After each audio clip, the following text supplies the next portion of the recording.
Hi, Commander Runningcloud here.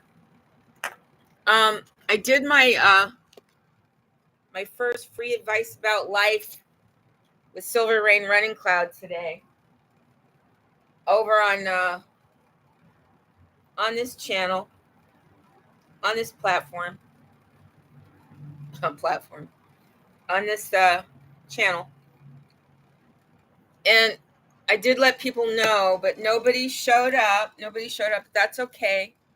If you are here now, though, please like and subscribe because I want to be a part of the community. You know, um, I look so terrible today. I really do not feel well. I think that, the bioweapons um, are regrouping, is what I think. I think they're regrouping. And I'm doing a cleanse that might also have me kind of tired because that's not a happy thing to do. And so I don't feel well. However, as always, I think I'm getting better. Okay? So it's a real roller coaster ride because I really do think I'm getting better. But trying to rid myself of the nanobots, the parasites, the microfibers has been kind of rough. And I've seen actually a new generation of of those Morgellons fibers I showed you. There's a new one now that actually longer and it let me put it this way. I think that bioweapon testing is still going on and they are still creating more and more advanced weapons. Yesterday, I spent a lot of time reading Gene Decoder, Gene Decode, which is a pseudonym.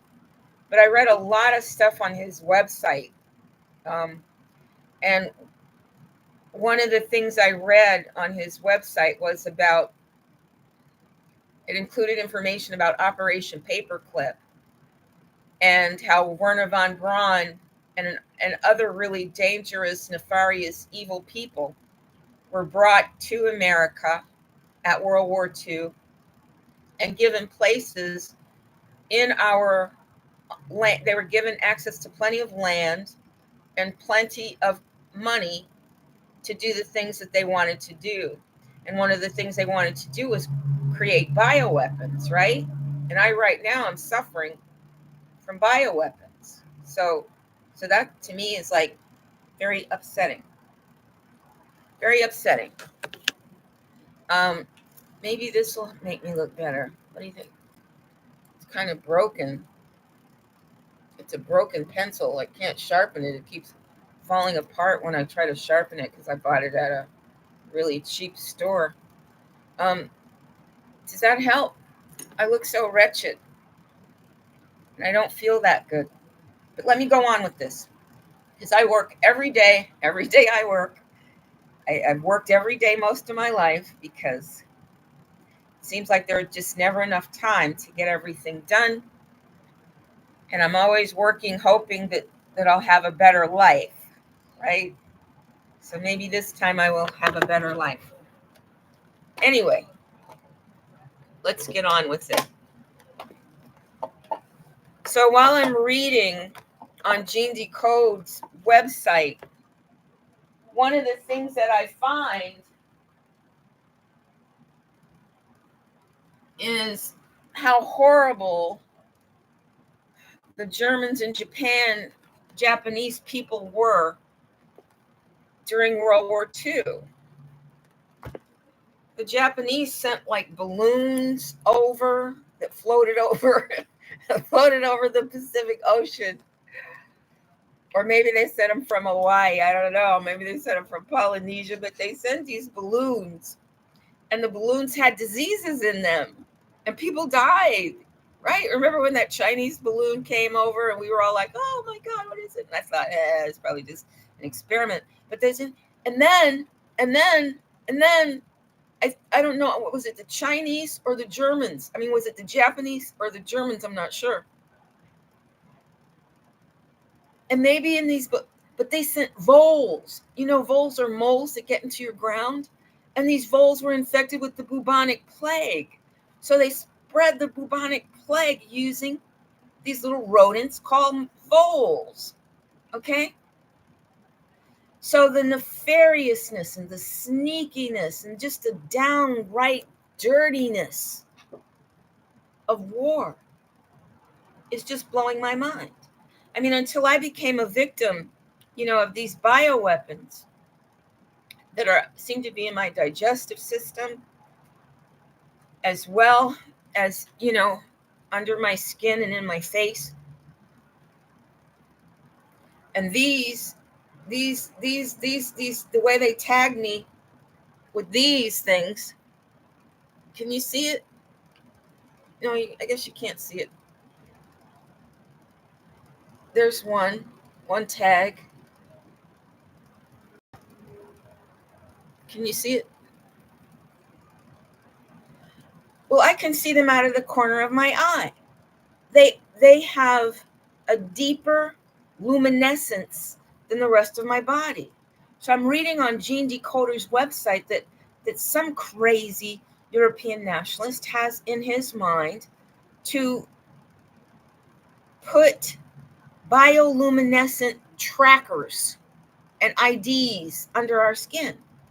So I'm like, are they testing that? Are they testing that on me? Very upsetting. Very upsetting. Very upsetting. Okay. And I guess I didn't sleep very well because I was worried about starting my new show. And I decided to start my new show because I felt that I had pretty much run out of things to say on exopolitical diplomacy. And I was starting to believe that the only reason I have created this whole Star Trek and I'm going to be saved and it's going to be a great future. And I was starting to think that the only reason that I've been saying that is because the true horror of my situation is too devastating for me to accept, right? So you know how your mind creates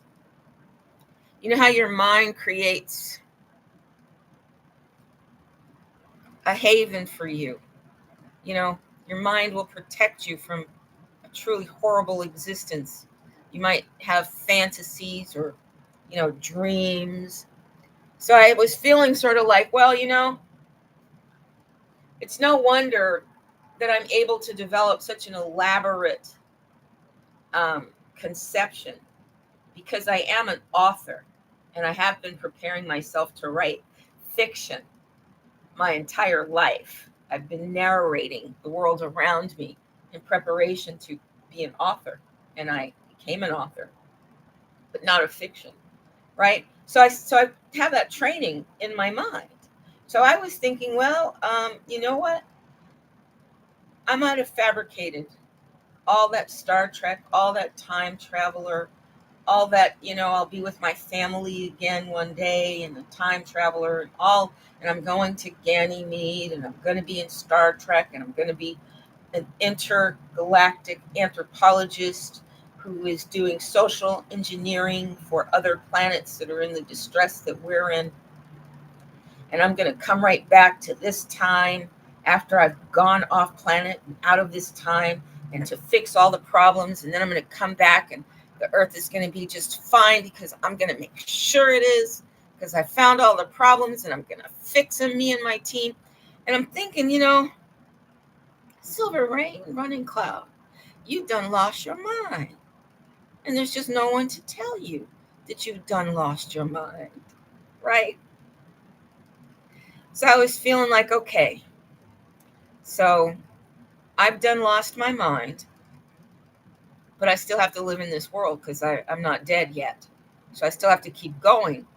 I better try to create a business that people will not be afraid of because it's too far out there. I have to try to create a business where I can actually get some likes and some views and some subscribers And then maybe, I'll launch my private tutoring business because people will know what I am and what I'm about, and they'll want somebody to talk to about the readings they're doing and somebody to read along with them. And maybe that dream will come true, and that might be enough to give me enough income to live in safety.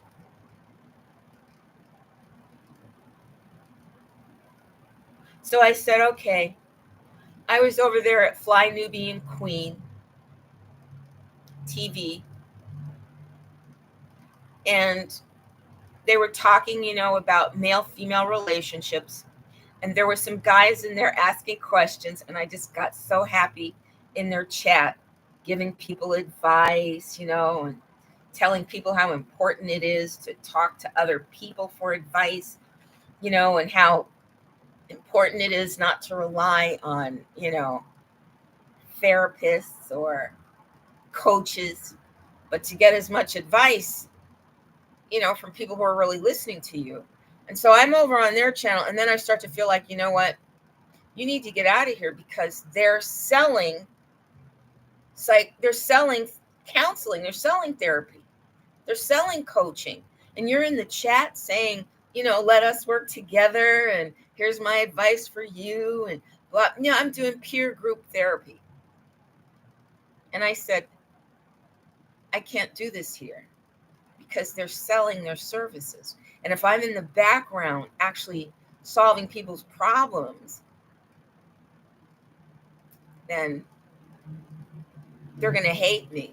And they do hate me. I sent them a notice that my show today would be premiering at 3:00, and they put on a show at exactly the same time.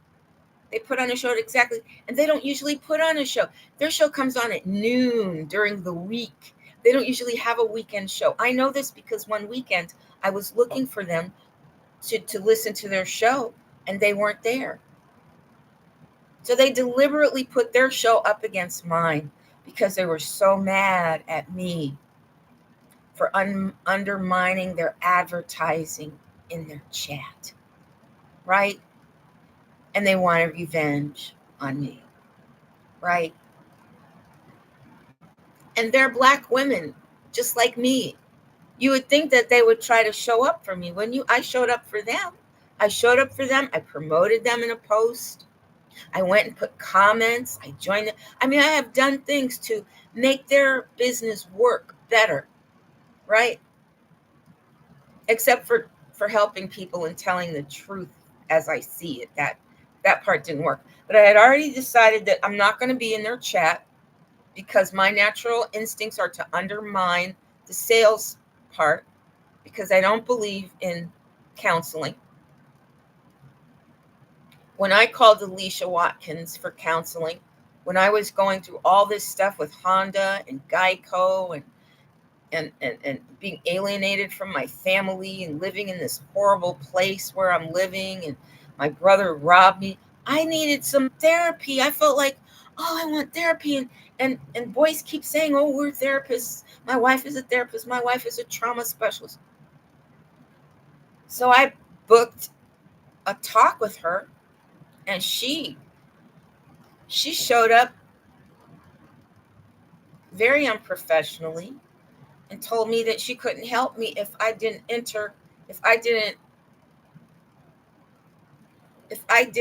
come in through the state or something. It was some kind of thing where she couldn't just be my therapist. She couldn't just do psychoanalysis with me. I had to go through an intake process because she's licensed with the state of Illinois. And I'm thinking, why don't you freaking tell people that? Because the way she told me was so rude and mean and degrading. It was like she had no respect for my suffering, no compassion, no kind of feeling. And I thought, oh my God, you're a therapist? And trauma is your specialty? And you're this cold? And then I found out that she's a licensed clinical social worker. And I actually got a wee little bit of training on licensed clinical social work through some flashcards, Momentix flashcards. I've given them away, but it was like how to pass the licensed clinical social worker test, how to pass it, flashcards for passing it. And there was so much European nationalist racism encoded in the test, and so much, you know,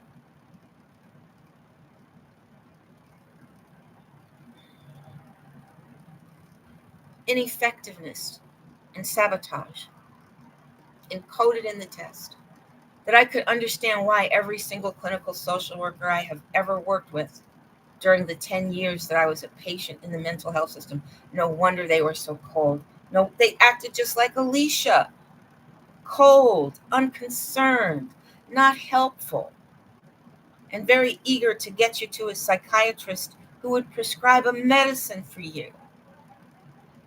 So their job was to gather up patients, attract patients, and then funnel them into the pharmaceutical industry. And I'm like, oh my God. And I felt humiliated, right? Because I came in with good faith and I said, hey, I need therapy. You're advertising as a trauma therapist. Work with me. I have money. I can pay.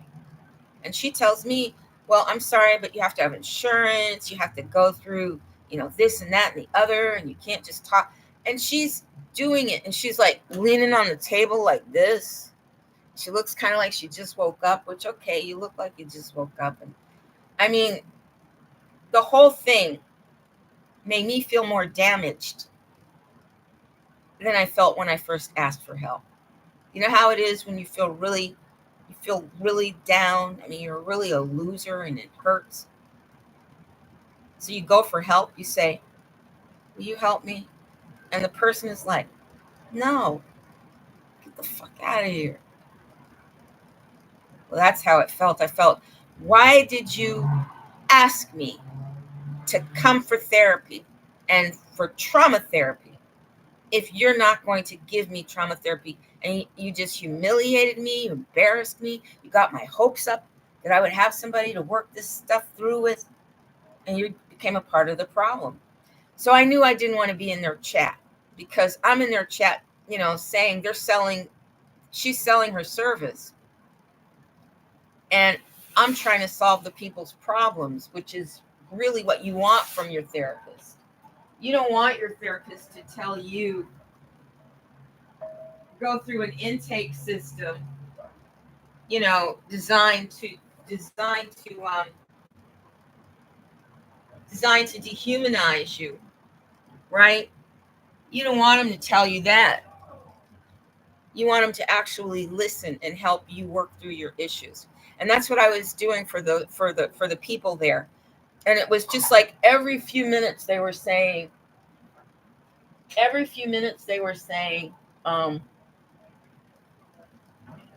you can reach me at this number and this place, and I do this and I do that. And I'm like, wow, I haven't seen any proof of you doing this or that here on your little show. All I've seen you do is deliver platitudes. So I said, you know what? I have enough people hating me. I do not belong in this chat. Let me get out of here. And if I want to help people and answer their questions and actually listen to them, then I need to get my own show. And that was why I started my own show, right? But nobody showed up. Nobody's ever going to show up, right? So here I am, and I'm thinking, my vision of the future is a delusion, and I've got to make it in this world. And then I have to deal with the fact that I'm constantly being sabotaged and that people do not like me. People don't like me. And people don't like you, it's very hard to be successful. It's very hard, and people do not like me. So here I am.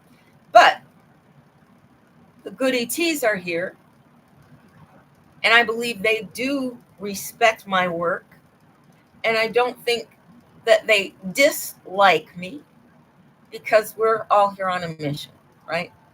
And it's not about personal feelings, it's about the work we're doing. Although personal feelings help us guide ourselves to where we're going. So today I'm talking on exopolitical diplomacy about reparations, European nationalist terrorism, machine learning, tutors, and that's about it. I'm sure other things will come in as I get going. So let me begin by talking about reparations. When people have been conquered by an invading race, it became customary for the invaders to compensate the survivors of the war afterwards. Okay? That either, no matter who wins, the aggressor compensates the ones they targeted. Okay? Their enemies. The aggressors compensate their enemies. And we have to remember that global war is an European convention, invention, instrument, device, social order, social tool, however you want to describe it. War, global war belongs to the Europeans. Okay?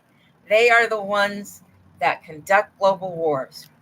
And when they're saying, oh, we're going to fight with Russia, oh, Russia's fighting with us, oh, Russia, Russia, Russia, don't forget that the Europeans took over Russia and murdered the indigenous people of Russia. Okay, a lot of them are dead. So when you hear the Europeans banging the drums of war, Russia attacked the Ukraine, right? So Ukraine has a big peace summit, right? But Europeans attacked and robbed me, and they pretty much genocided my family. Where's my relief? Where's my relief? If they care so much, what about me? What about my people? Why are indigenous American people not represented in the list of people that deserve an end to victimization? Why aren't we listed? This wig, I might have to get another wig. This wig maybe is getting kind of worn. So we're living in a world that's just filled with logical fallacies, right? That the premise is that the world cares about people that were genocided and robbed of their property, right? And so the world cares about injustice, right? But then we hear, instead of the word justice, the Europeans in charge of public broadcasting have taken over public broadcasting to form public opinion. They call it the rule of law, and the politicians, right? So instead of saying we want justice, they say we want the rule of law. Okay? The rule of law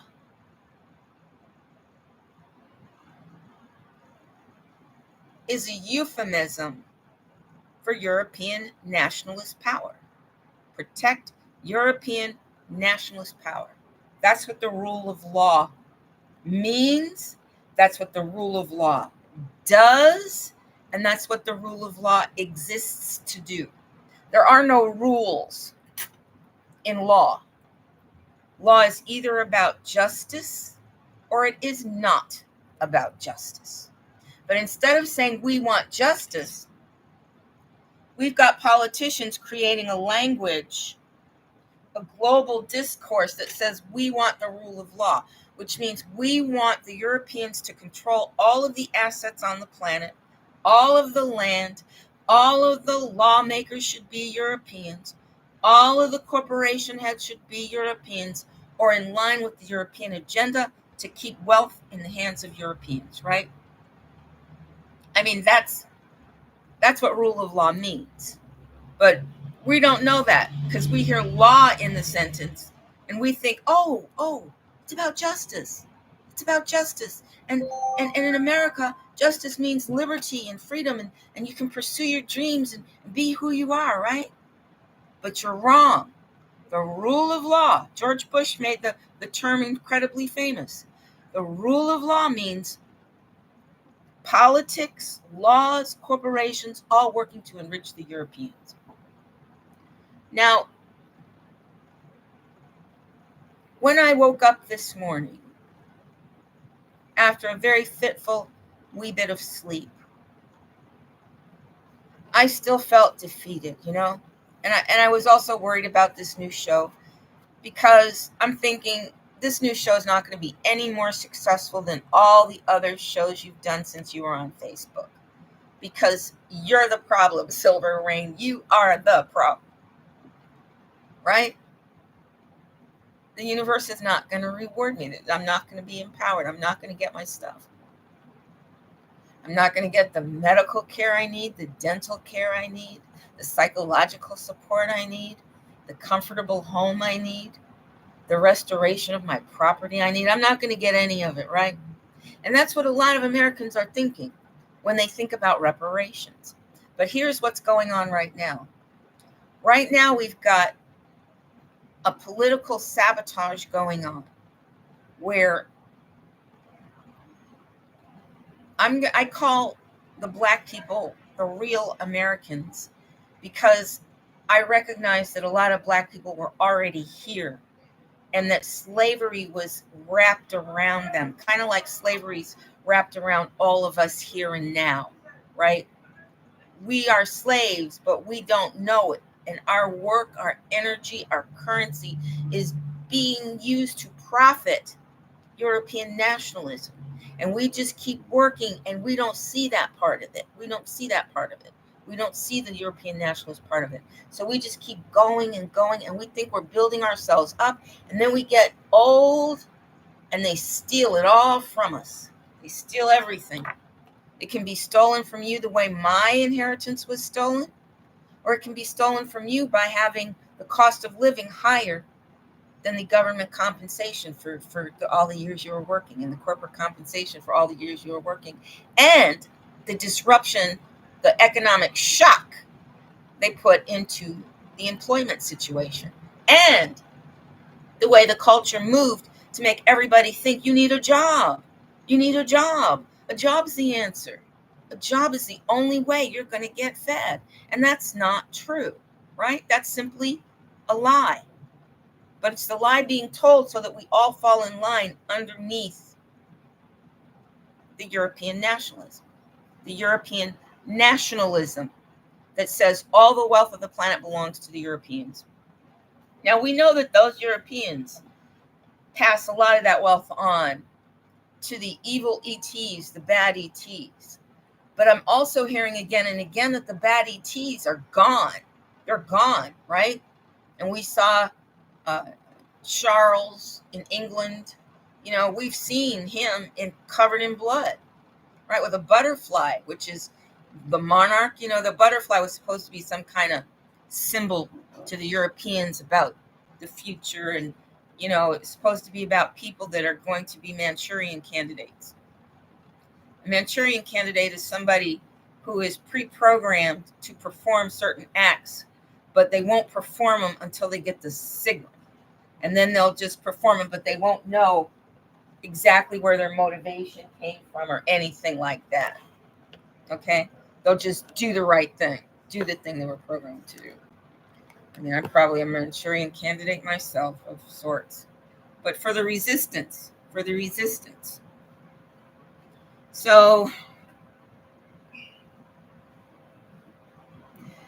what we have going on in the reparations arena right now is a lot of public protests of people asking for money.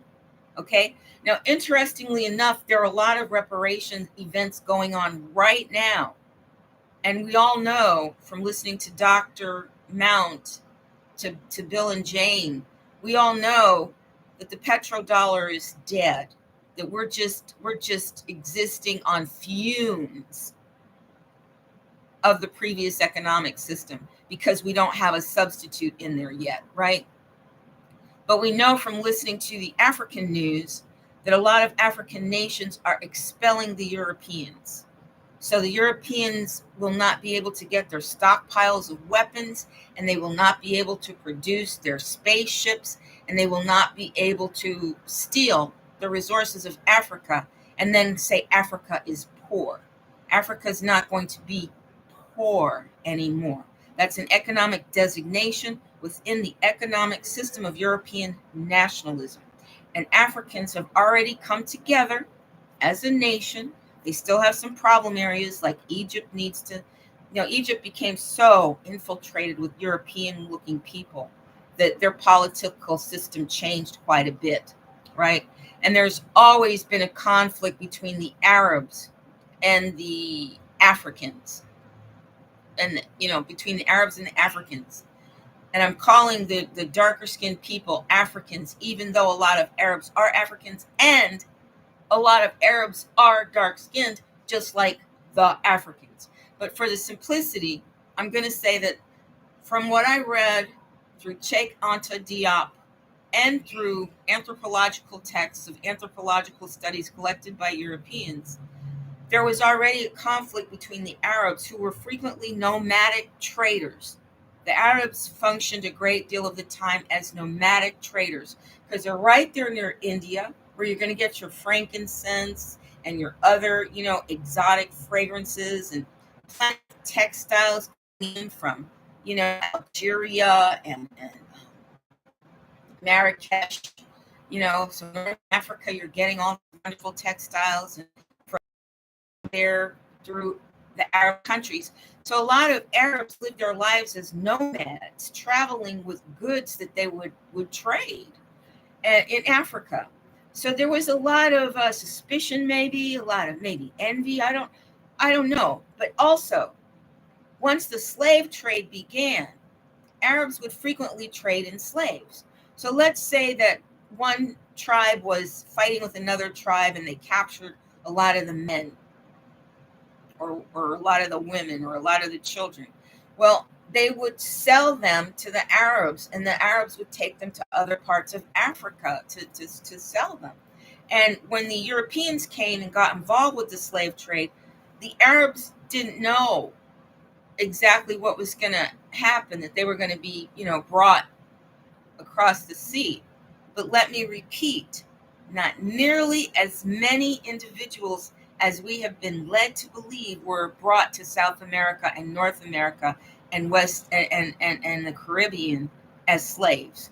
A lot of Black people were already there. Okay. And that's where I started that little digression. A lot of us were already there. So when I say Americans in this conversation, and I'm going to try to discipline myself because sometimes I fall into the vernacular.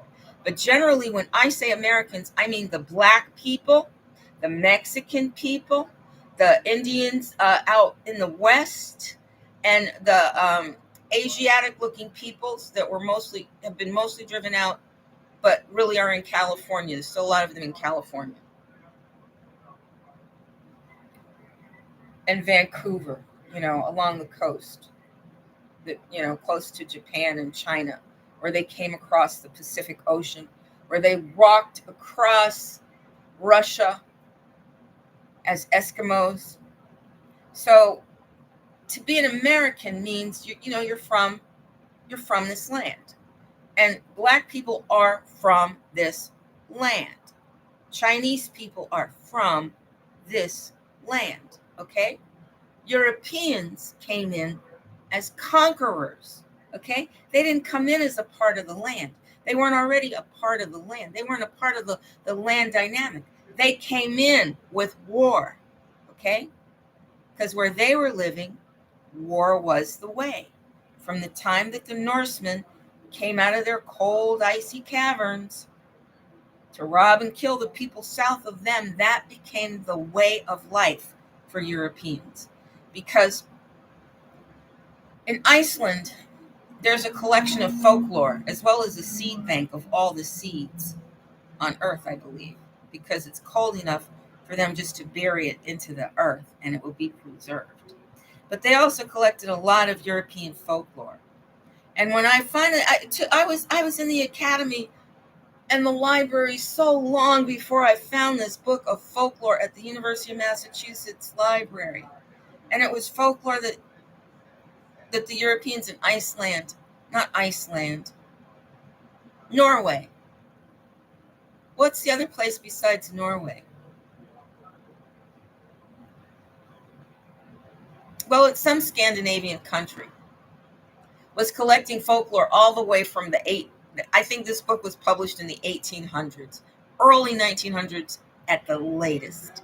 And it would talk about different kind of stories people would tell, but it also talked about childhood in Europe before the Industrial Revolution, and how, because of the cold and because of the lack of arable land and because of the competition for food and land, every winter a lot of people would end up getting killed because other people were fighting, like you play musical chairs. They were fighting to get a place to live before the snow made outside impossible, right? Now in America, if you're in a place where you know the snow is going to make living impossible, you can have your people walking to Florida. And it wouldn't take that long. You could probably walk to Florida in a month, walking every day if you're a nomadic people, right?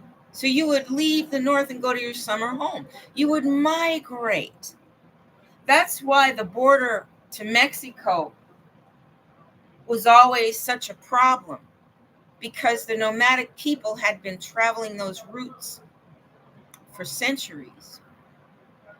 Just like the Asiatic people of Russia, the Eskimos, had been traveling from Russia over to Alaska and into Vancouver for millions of years, hundreds of years, thousands of years, right? Now the Europeans came in and they disrupted everything, because the Europeans came from a culture where you kill and steal to survive, which means after a few hundred years of evolving in a culture that hostile, you're going to have expert robber killers because they would have survived. Darwinism, right?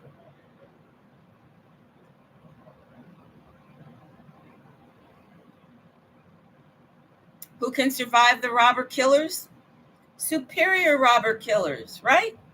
You have to be the best robber killers to even make it out of Europe.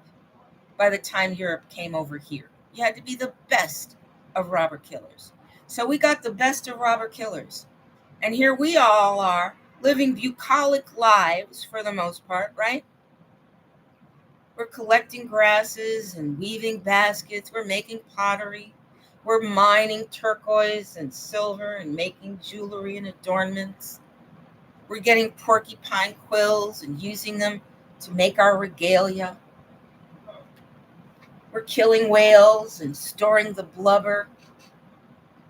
I mean, we're really just living. We're not having to develop skills in murder, right? And theft.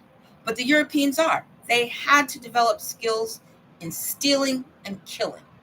Just like when you play dreidel. When you play dreidel, you're supposed to try to cheat. That's a part of the game, is to try to cheat.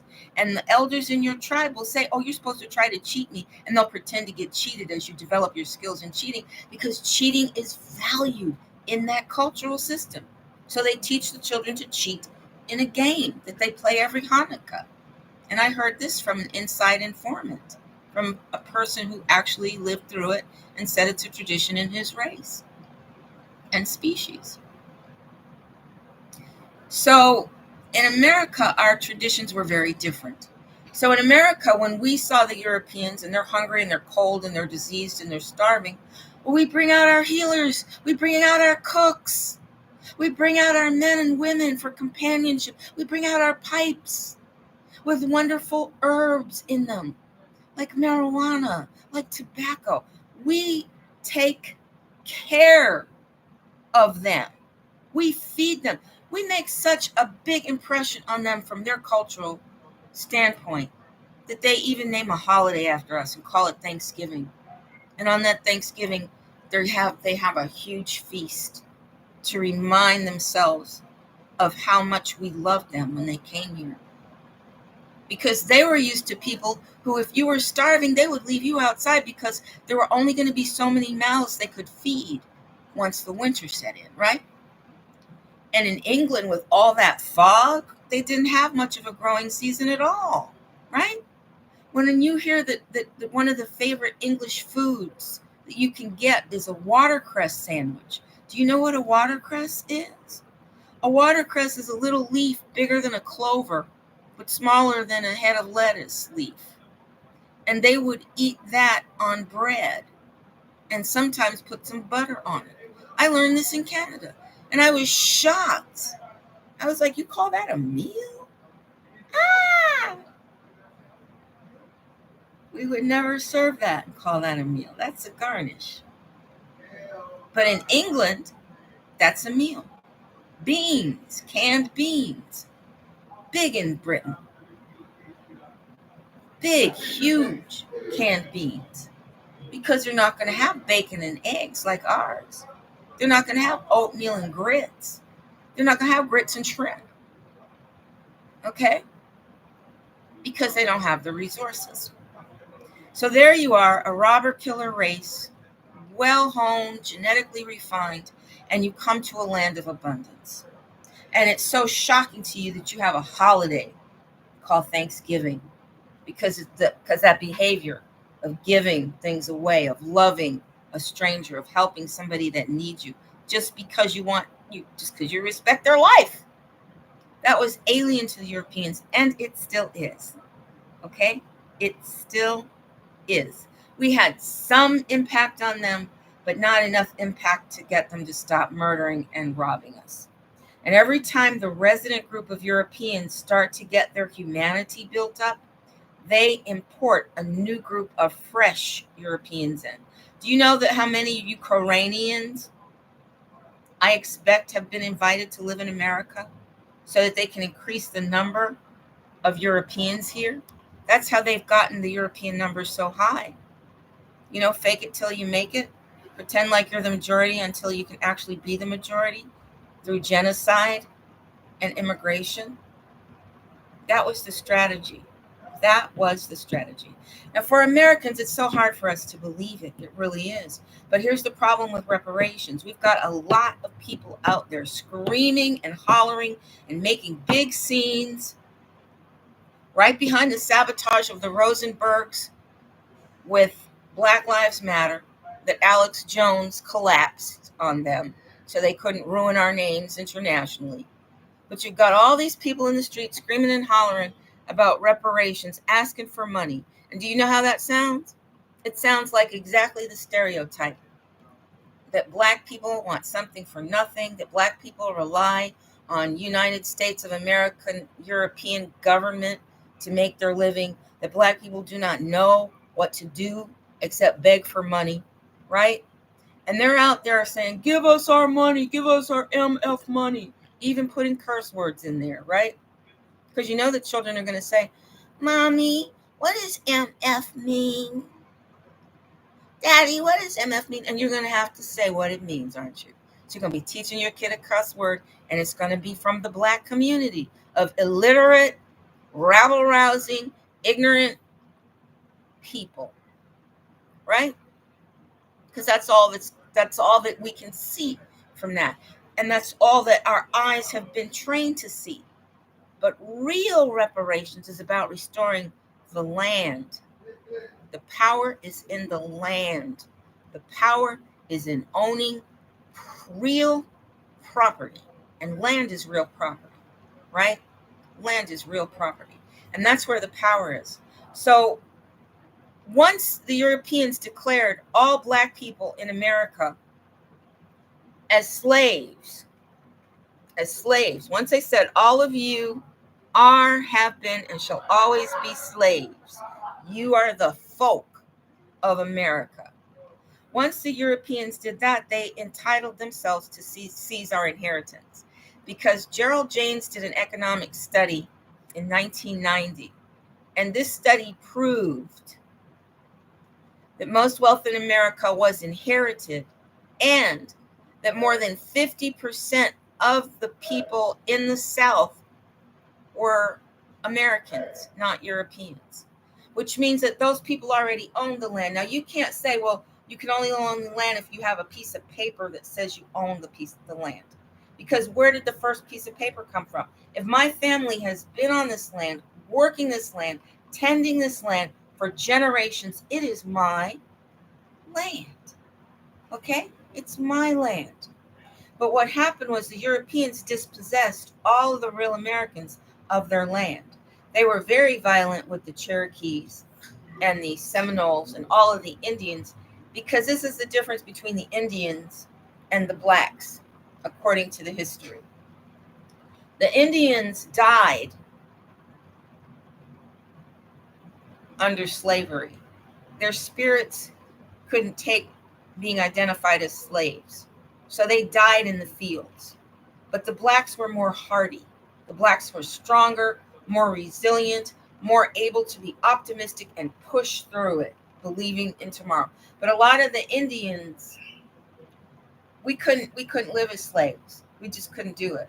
So once the Europeans realized that they would never enslave an Indian, they decided just to declare open war against us.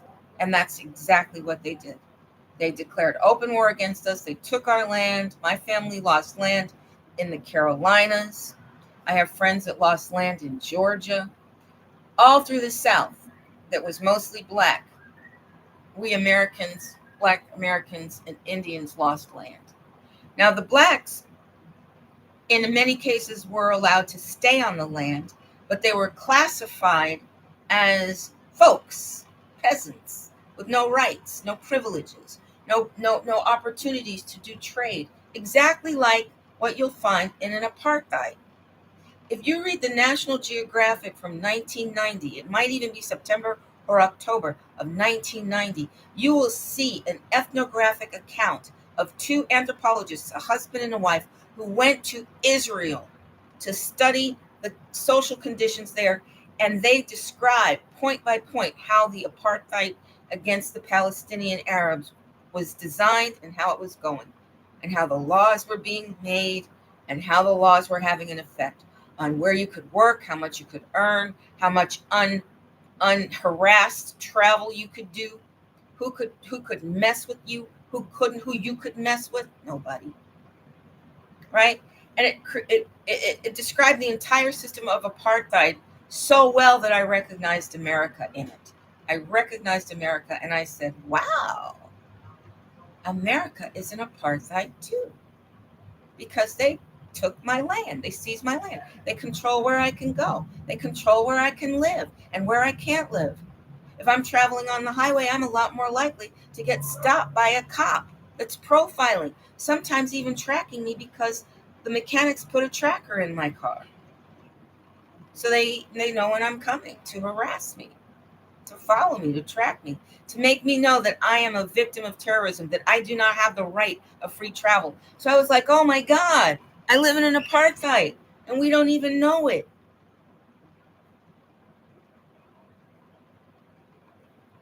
So we owned the land,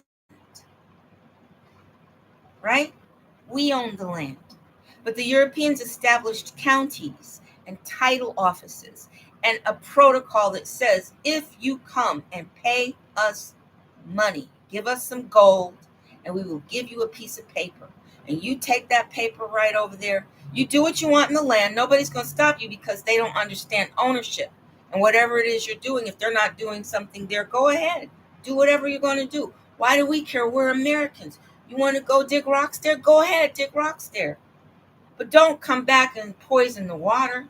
Don't come back and build a town so all your friends can come and build water. Don't get out your guns and murder us. Don't say that we can't come over there and dig some rocks ourselves, because this land belongs to all of us. God made us. God made the land. God made us to enjoy the land, to be stewards of the land, to take care of the animals, to grow crops, to be happy, to dance and sing with our children, to make musical instruments, to have powwows, intertribal, so we can keep our DNA mixed up. Right?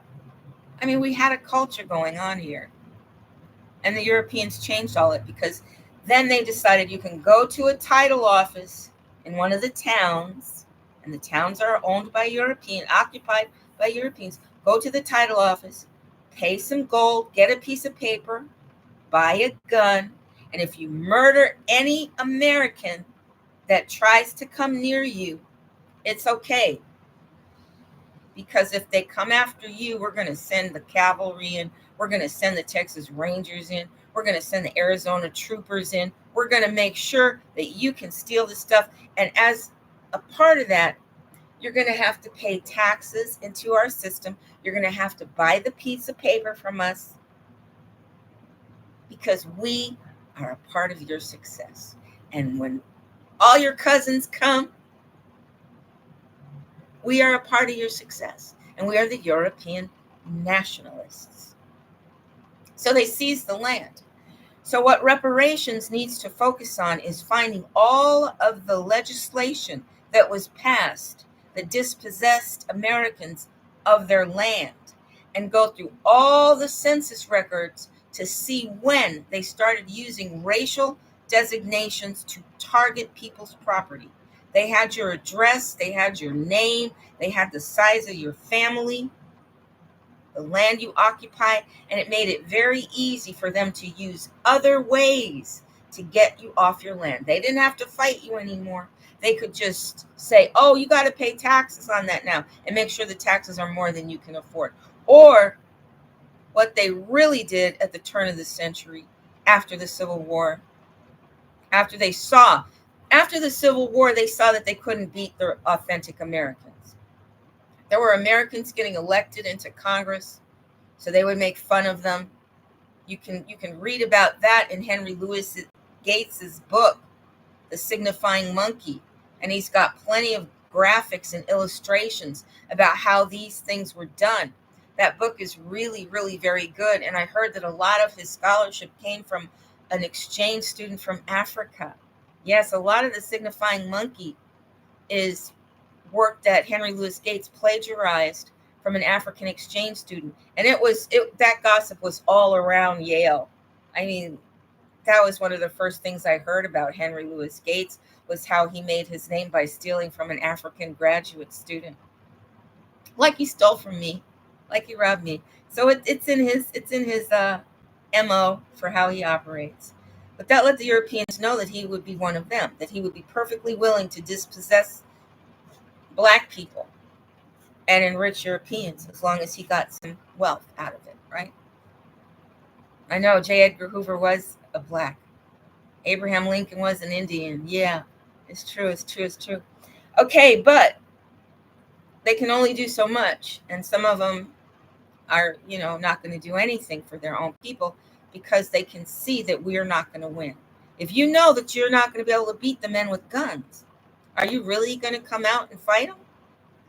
No, because you know that the Europeans came from a culture where they are ruthless, and they have been trained to be ruthless since they came out of the caves, since they became self-conscious of themselves, since they started to travel and be tourists. They came out because that was what it took to live in their lands.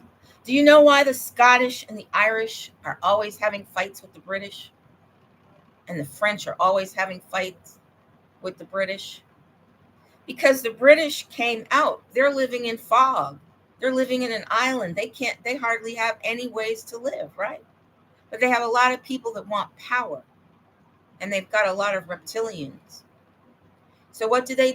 They make sure that Ireland is deprived, and that the Irish people are raising cows to feed the British nation. So Britain had oppressed Ireland so much that the Irish people were eating potatoes because they needed the money from the cows, because there was more grass. It was the Emerald Isle. So they had plenty of grass to have herders and shepherds and produce the meat that the British people wanted to eat in their fog-ridden city of powermongers. And I don't know exactly what the Scottish were exchanging to the British, but they had a big war. You can see Mel Gibson in a movie that they made in Hollywood about the Scottish resistance against the British. So even amongst themselves, they've been fighting the takeover of their people. But once they all get together and say, hey, we don't need to fight, we can just go steal America and kill them. And we can do that together. And the Irishman can live right next door to a British, but you'll never be as good as them, right? Because the Irish came in as cops. They came in as enforcers, especially in New York. You can see Gangs of New York with Leonardo DiCaprio to see a fictionalized history of that. But the Irish were already angry people because Great Britain left them with liquor and took their cows. And then they had a potato famine. A blight got in the potatoes. Maybe it was biowarfare, but a blight got in the potatoes, so the potato crop failed. So now they don't have cows and they don't have potatoes.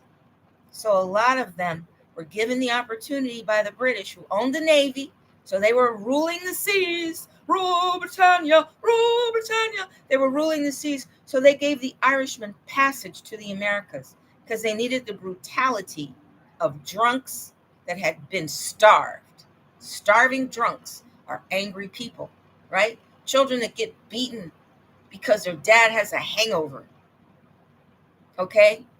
And then Roman Catholics with 15 children and no potatoes. The Irish were angry. And that's why the British restricted the Irishmen in the beginning of their takeover of America to being the cops. Because the Irish would come in and beat people up because they had anger in their blood from what the British did to them, right? You can say the reptilian monarchs, what they did to them, the way they tortured them, all the Satanists, all the cruel people. And they even were in the habit of eating babies. That slang, there's a bun in the oven, was literal.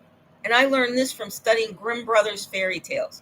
When I was researching the Grimm Brothers fairy tales for my class in children's literature that I was professing, that's when I came upon this collection of folklore from a Scandinavian country. And that's where I learned this that I'm telling you.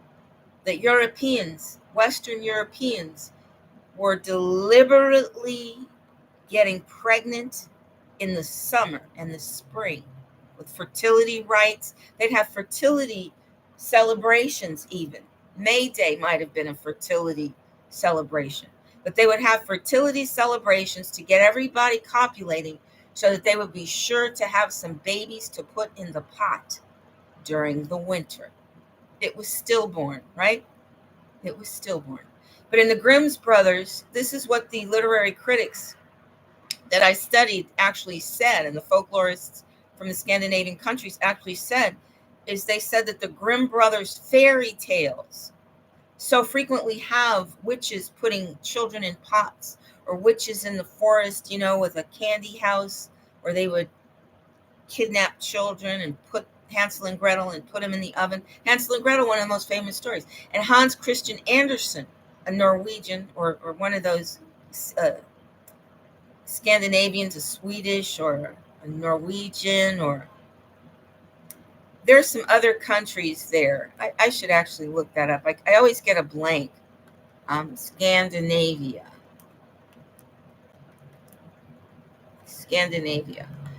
They actually collected those fairy tales. Hans Christian Andersen, Norway, Sweden, and Finland. That's where this folklore comes from that I'm sharing with you. So Norway, Sweden, and Finland. Nice red roofs. Is where these theories are coming from. This is where I learned this from people, from informers there, and they were talking about the Grimm's fairy tales from Germany. Now, the Grimm's brothers were from Germany, and the brothers Grimm were essentially anthropologists collecting folklore. They would go and talk to the women. And the women, they frequently get the stories in the kitchen while the woman was cooking the dinner for her family.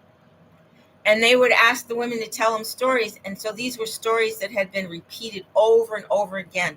Like a griot in West Africa learns the history of the people in the tribe. So was this the history of the people. So when they're talking about Hansel and Gretel, one of their most iconic stories, they're talking about facts of living, strategies for living. When they talk about, there's another fairy tale where a stepmother comes in, because a lot of women died in childbirth, right? And they weren't hardy enough to stand the winter sometimes, or to get their own food, or live outside, because the woman's body was more fragile than the man's. So men would frequently have more than one wife, but the women would often die young. So their stepmothers were very prominent in German fairy tales and Scandinavian fairy tales by Hans Christian Andersen and the Brothers Grimm. And you would frequently find, but one story in particular that I remember around the time that I was doing this research was about a woman who was so jealous of the daughter. No, she was so jealous of the son of her new husband that she put the son in the cooking pot and cooked him up and served him to her husband. And her husband ate his own son. And that reminded me of something I saw when I was visiting the website of the guy that I talked about earlier today. I'll be reading from his website earlier, but his name is evading me right now. But on his website, he had some information that I had seen before about McDonald's hamburgers and hot dogs and the hot dogs that you might find. And what a man named Rabbi Friedman was giving a lot of interviews about the true nature of his people. And he was kind of mocking the rest of us, because he said hundreds of thousands of children are stolen each year by my people, and we grind them up and sell them as ground hamburger to chains like McDonald's, and then the parents go in and eat them. And that came right out of a Grimm's fairy tale, okay? And he said, yes, this is what we do. And it was that kind of behavior that created the term blood libel and the term pogrom, because there in Eastern Europe, when the people were not eating their own children, they weren't having a bun in the oven themselves, they were stealing other buns. They were stealing the children of the people in the communities, just like they claim and admit they're doing in America. So they were stealing the children and having these human meat abattoirs. And one of the a group of parents looking for their children, find this slaughterhouse for human beings, for children, and fragments of children. They found a Jeffrey Epstein scene. And once they found that Jeffrey Epstein scene, they had a pogrom, right? They eliminated the enemy, but they didn't eliminate the enemy, mostly because I think a lot of those people were vampires. Because Maria Tomashko told me, and she's Russian, and she used to teach a course that featured a lot of Eastern European horror stories and science fiction. And one of the stories that she had in her curriculum was about vampires. And she told our classes, and I was her teaching assistant. I graded everybody's paper and ran the second class, the one where you get to ask your questions, the discussion section. And Maria told us in her lectures that vampires are real, that she knows this from her family history, that they passed this along, that vampires are real. And we know about the history of Vlad the Impaler. We all have heard of that, haven't we? That there was a ruler named Vlad the Impaler, and he used to put people's head on a pike, because he was a vampire and he was killing a lot of the people.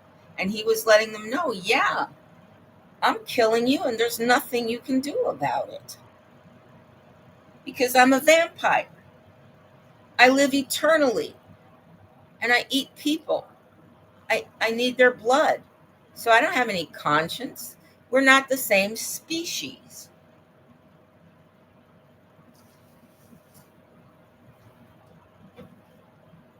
Well, we're not the same species.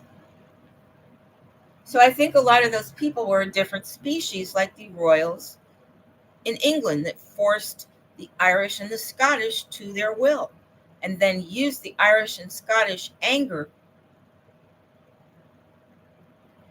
to take over America and kill the people here, because they already had killing in their blood and they were filled with hate and rage from what they had been through.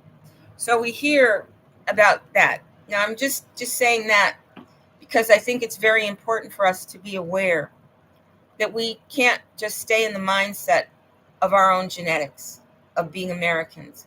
We can't stay in the mindset of compassion and love and empathy, because it's killing us. It's killing us. And now we've got this big political action, right? We've got this big, huge, ugly political action where we're having a summer before an election of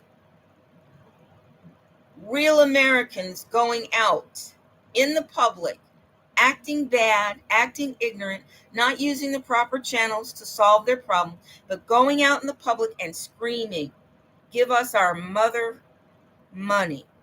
We want our MF money. And this happens at exactly the time when the petrodollar fails. So the money that was already worth nothing is worth even more nothing.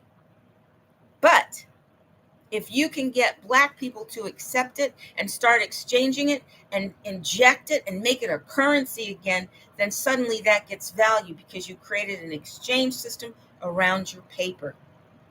And that's all it needs, is an exchange system. So I just want you to learn some more proof for what I'm saying. I know the values in the land because it came to me from my family. It came to me in my home training. Okay? That's why my mother's trust fund contains so much real property, so much land.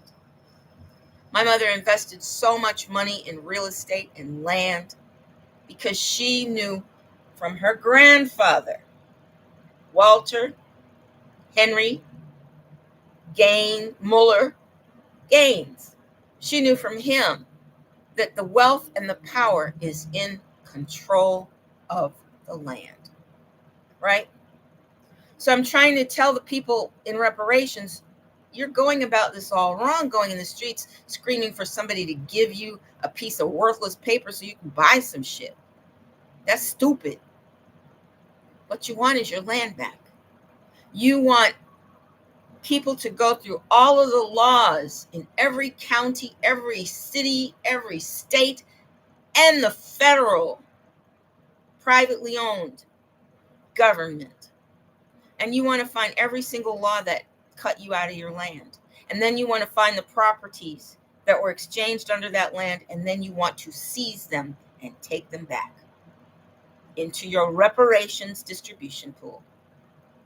Because all of those lands were stolen, all of those lands were gained by fraud, all the paperwork on those lands are fraudulent documents because the ownership didn't exist in the first place, right?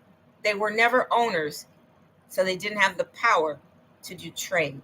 But they did it anyway, and they used the rule of law to protect them. So reparations has to do a whole lot of homework before they can even begin to redistribute wealth. And to think that wealth is going to be in some paper, we need to. The people who are paying for these public demonstrations already know what I am telling you, and that is why they are trying to sabotage reparations. Because reparations has to start with a review of the law. Reparations has to start with devalidating all of those phony titles and deeds that gave Europeans the paper that gave them access to the courts and access to the law enforcement so they could take your land and you couldn't do anything about it.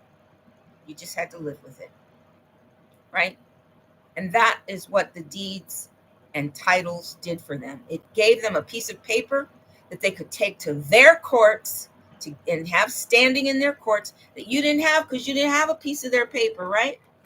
And then they make their paper dollars, and you can't get enough of them either. But now you're going to go out in the street and say, give us worthless paper, give us worthless paper. So I want to read to you just a little bit from Silent Weapons for Quiet Wars. And you can find this in one of my posts. But I found this on the website from Gene Decoder, among his other things, his rabbi statement about, a lot of children becoming McDonald's hamburgers. But this document represents the doctrine adopted by the policy committee of the Bilderberg Group during its first known meeting in 1954. The following document, dated May 1979, was found on July 7, 1986, in an IBM copier that had been purchased at a surplus sale, government surplus sale. Oh, that reminds me, Dutch Sensi gave everybody a link to a government surplus sale website that sells, municipal property that has outlived its usefulness. Okay, so in this essay, I think this was defined as a book, but I'm just going to read it a little bit to you. And this comes from Silent Weapons for Quiet Wars. And this is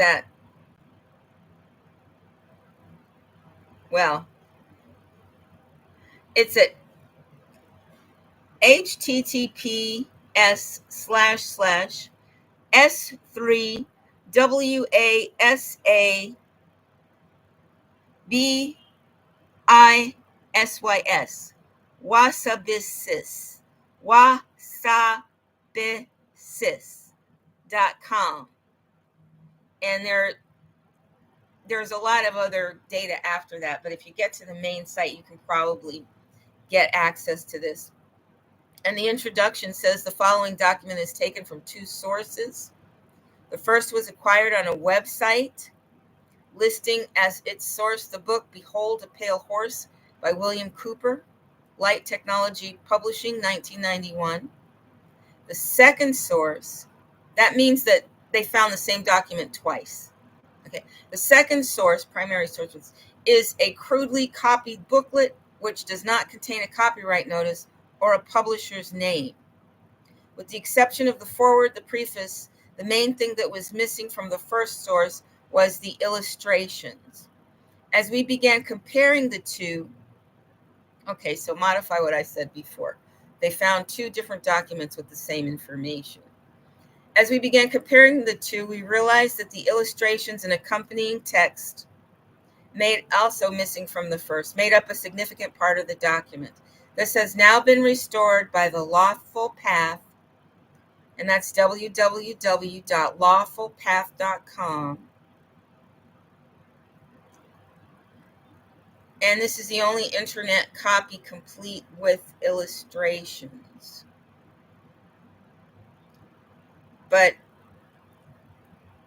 that's where the illustrations are. Okay, I see. That's where the illustrations are. So let's go back. So if you go to Lawful Path, you'll just find the illustrations. So you want to go to the Silent Weapon for Quiet War. You'll find it in my post. I have two posts with quotes from this paper. And this paper confirms so much of what I had deduced myself about the value of land and the strategies to rob people of land. The foreword says this manuscript was delivered to our offices by an unknown person. We did not steal the document, nor are we involved with any theft from the United States government, and we did not get the document by way of any dishonest means. Okay? And then they say that they don't feel they're endangering national security by reproducing the document because it's been authenticated, and they feel they're within their rights and within their moral obligations to publish it. Now, let's just talk about national security. If European nationalism is the nation, the national security means protect European nationalism, right? It doesn't mean you and me, the real Americans. It doesn't mean us. It means European nationalism. So when you hear Europeans saying national security and the people that follow the rule of law, which are the laws that protect European nationalism, when they say national security, they do not mean the ideology of America. It's outside the ideology of America. So they call this a training manual, and they say that it was they say that it used to have marginal notes on it, but they eliminated them from a CIA training center. And they say it's definitely authentic. And it's been authenticated by 4 different technical writers for military intelligence. One just recently retired. So a lot of whistleblowers went in to validate this. But once you read it and you see the truth in it, and you see how much they have succeeded to execute this plan, you won't need to know authentication, because you'll say, wow, this is exactly what they did. So somebody named De la Mer du Verus, which probably means something in Latin and not a real person's name. It's a real person's pseudonym to protect them. And they believe the entire world should know about this plan. So they internationally distributed 100 manuscripts and asked individuals their opinions.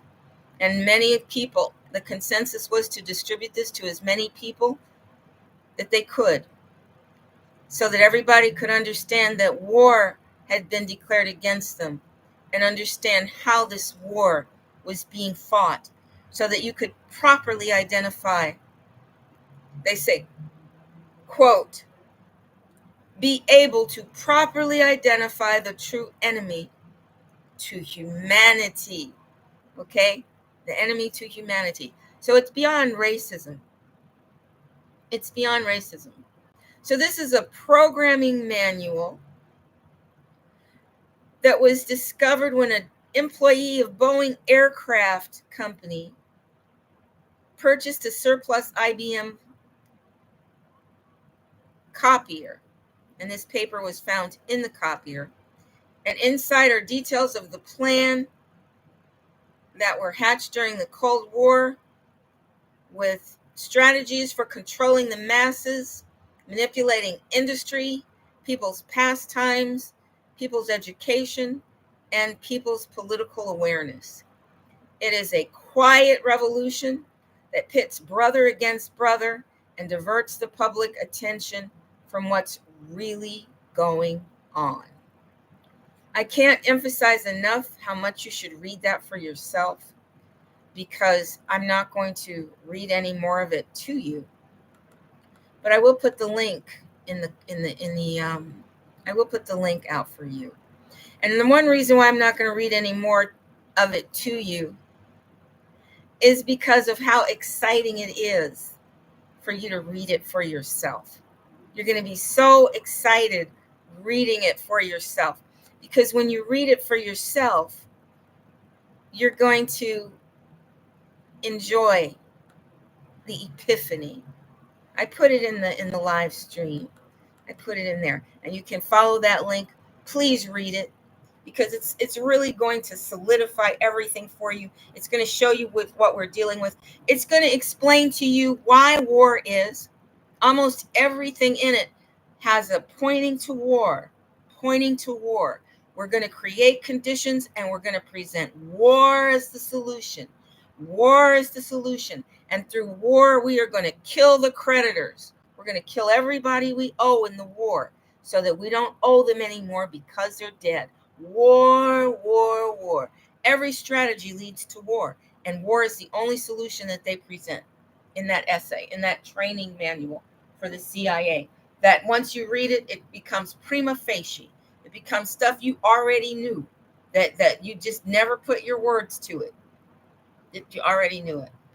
So one of the things that I talked about was national security isn't about you. It's about European nationalist racism and European nationalism as a tool of war. And one of the other things in this document that they explain is the process of distraction, of having people so distracted that they don't realize what's really happening to them.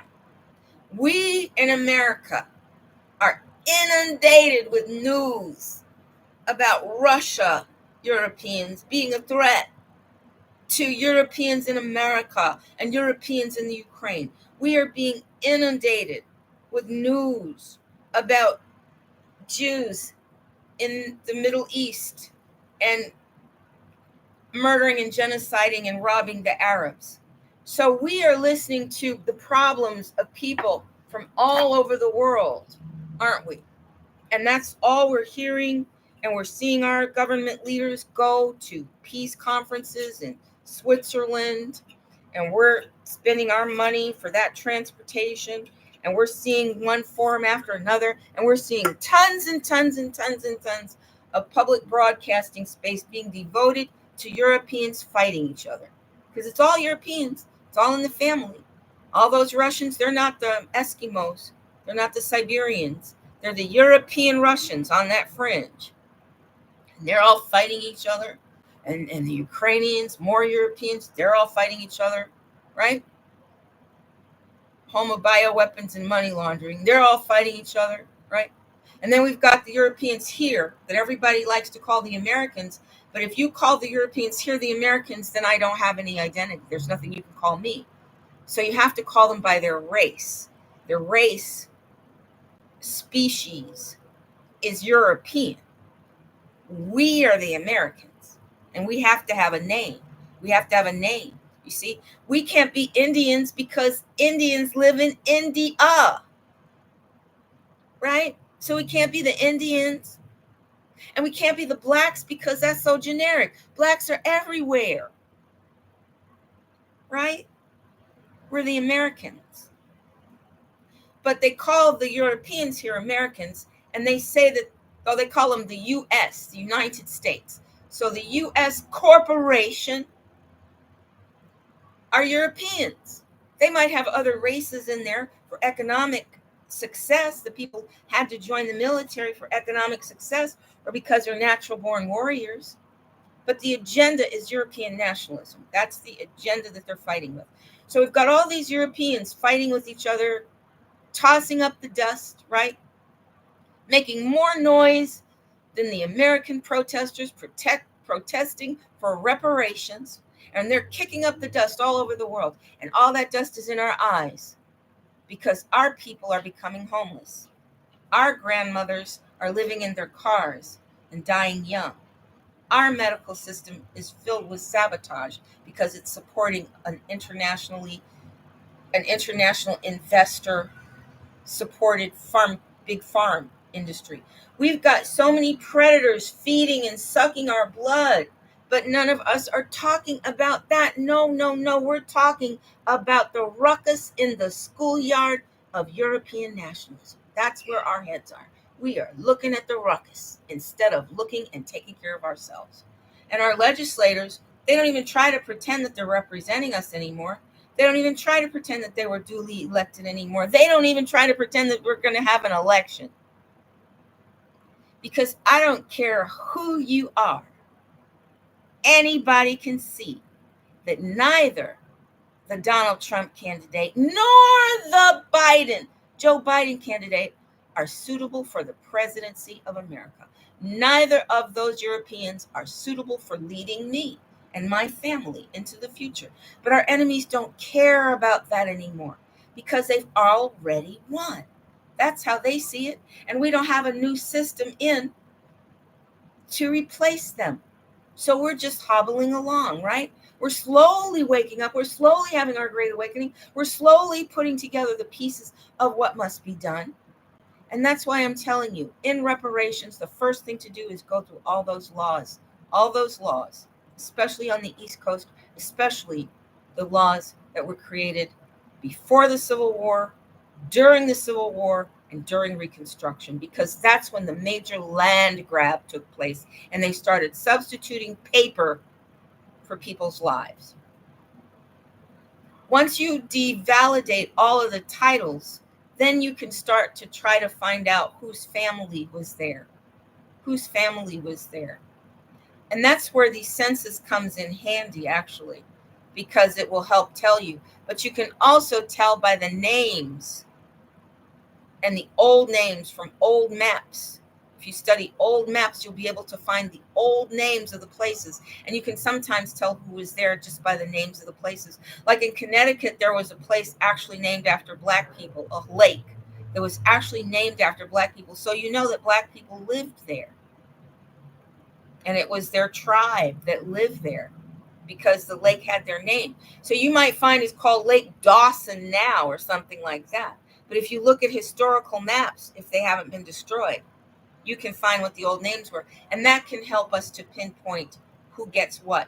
But even better than that, once all of the land is identified, all the stolen lands, stolen through war, stolen through European paper fraud, stolen through title offices and deeds, once all that land is aggregated and we know where all of that land is, we can have lotteries.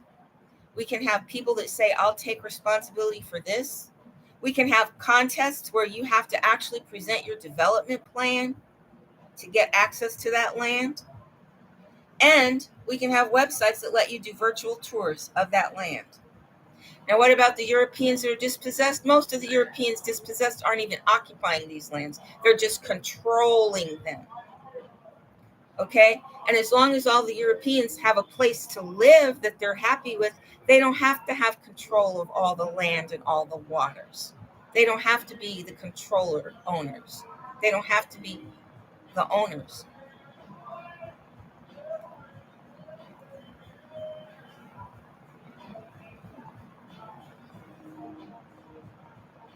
Sounds like the parliament.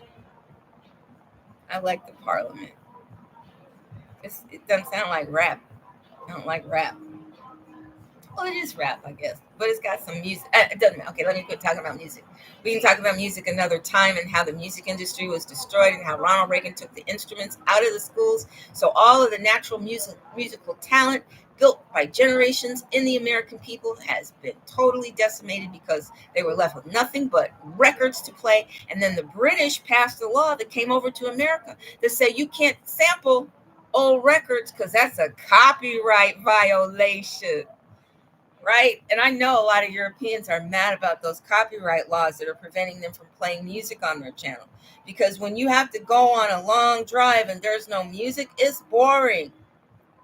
So people are losing money by YouTube's new enforcement of music copyright laws. I mean, if Dutch can't have his party at 2:00 in the morning, what are we going to do, right? If you can't play music, we're not going to just go and look at the screen. We want the music, because in the music, then we talk, and we get into the we're at the club vibe, and we start going back to when the internet first got started. You see, when the internet first got started, and we all had things like CompuServe and AOL, we used to actually pretend that we were having drinks together, or eating food together, or dancing together. We would actually write in these activities that we were doing to create an entire fictional world where we had agency and we were acting and interacting with each other to create this entire fiction that our consciousness was involved with together. Well, that's the kind of vibe that you get when you can play music on your YouTube channel. But the controllers said, oh, copyright and antitrust. They didn't go through copyright and antitrust to protect us.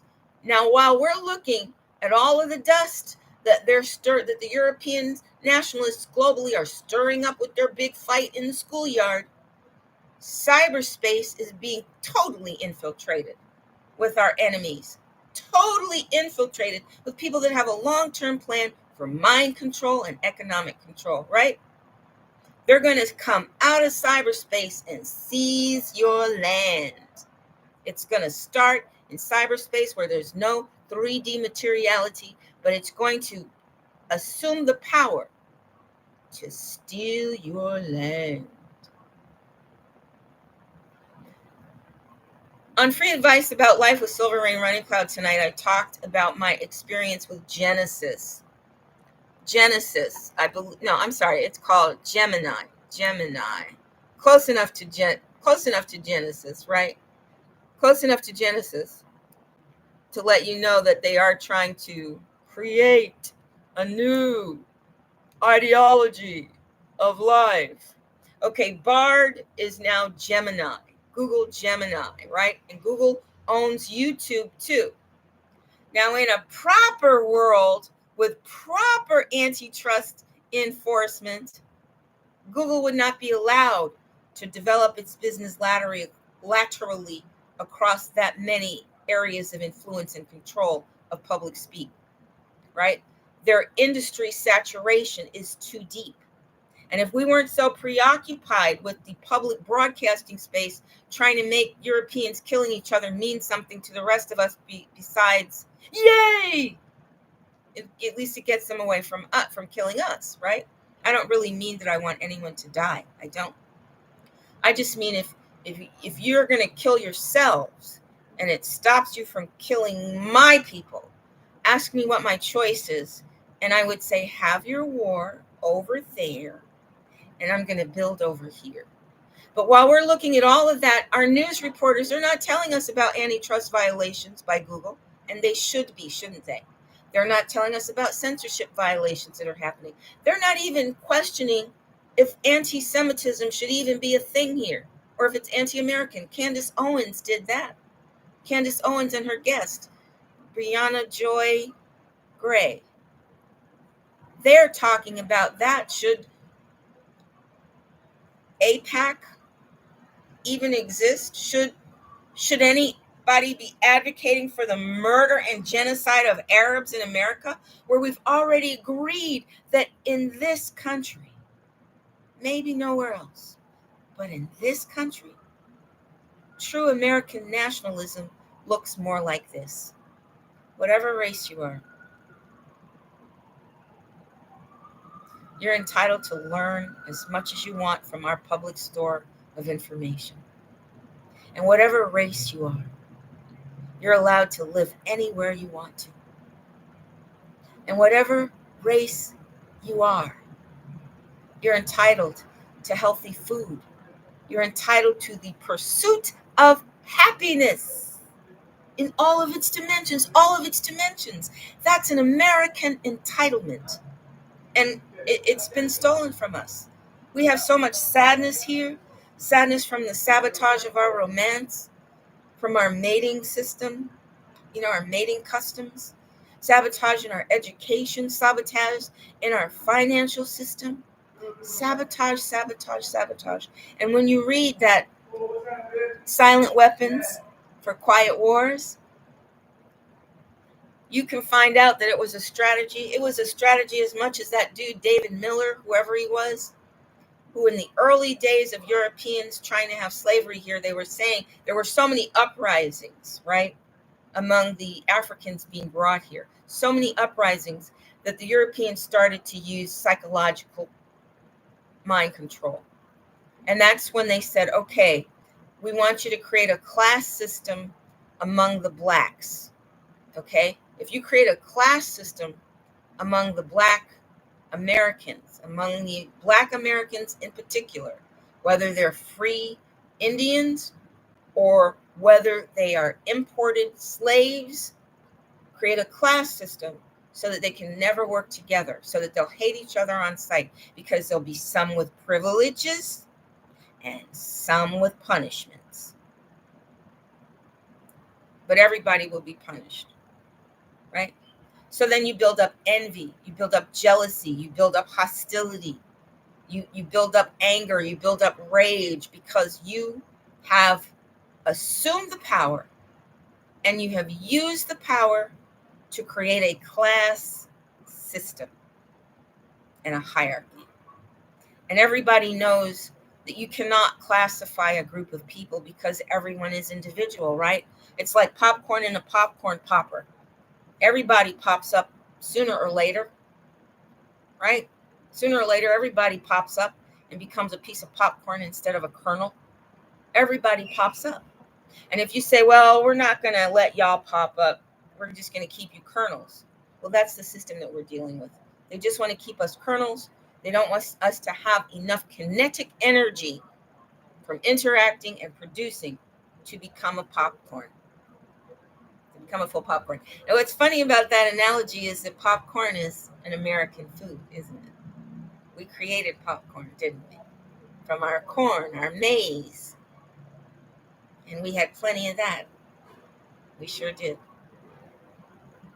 Has anyone ever noticed that in the anthropological pictures, the what do they call them, diagrams?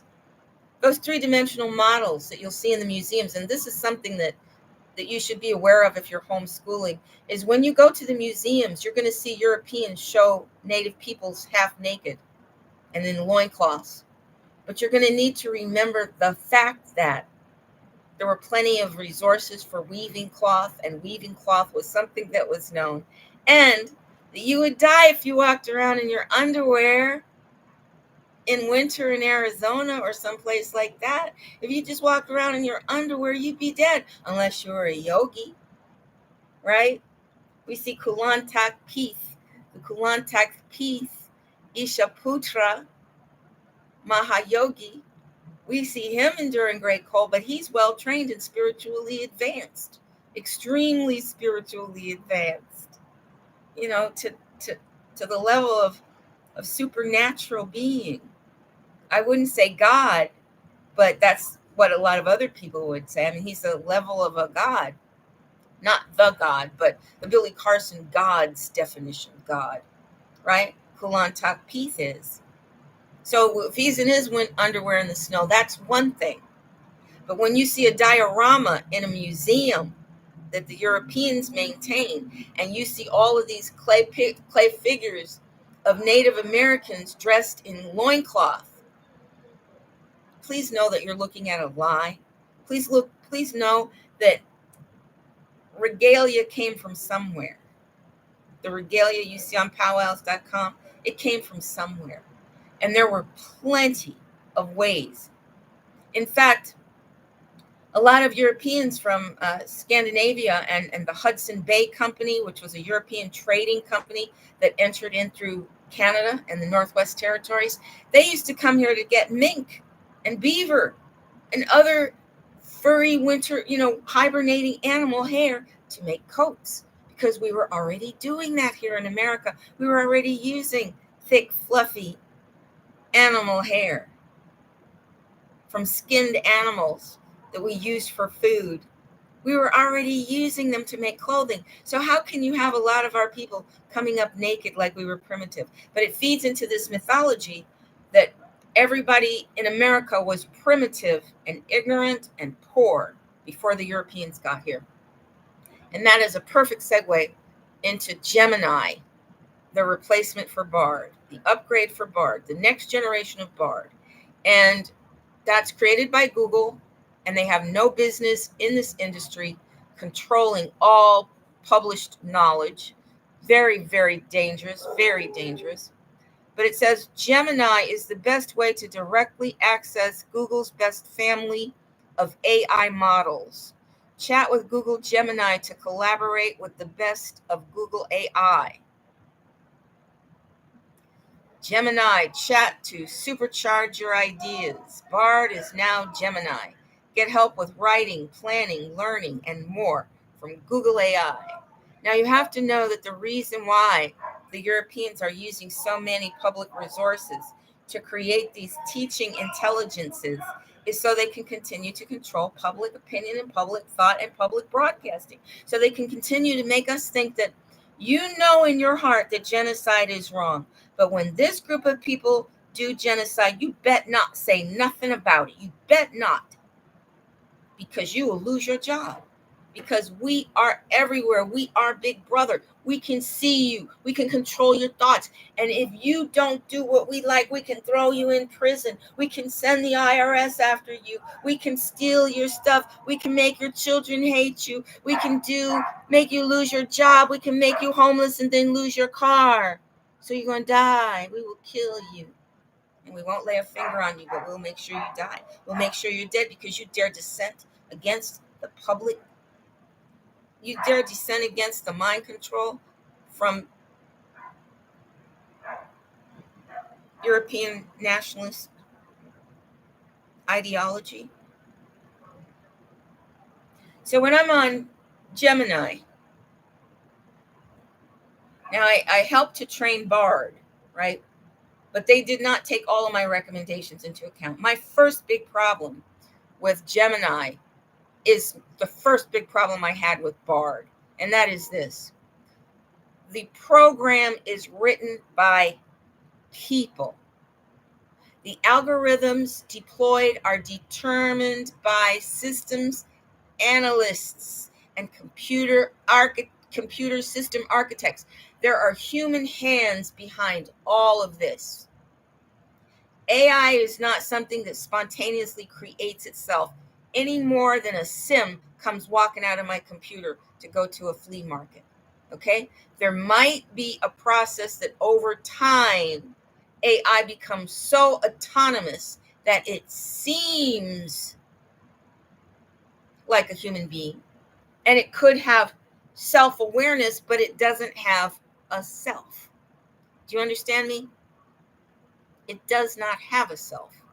But already they're starting the brainwashing by having scripts that say, I think, I believe, you should.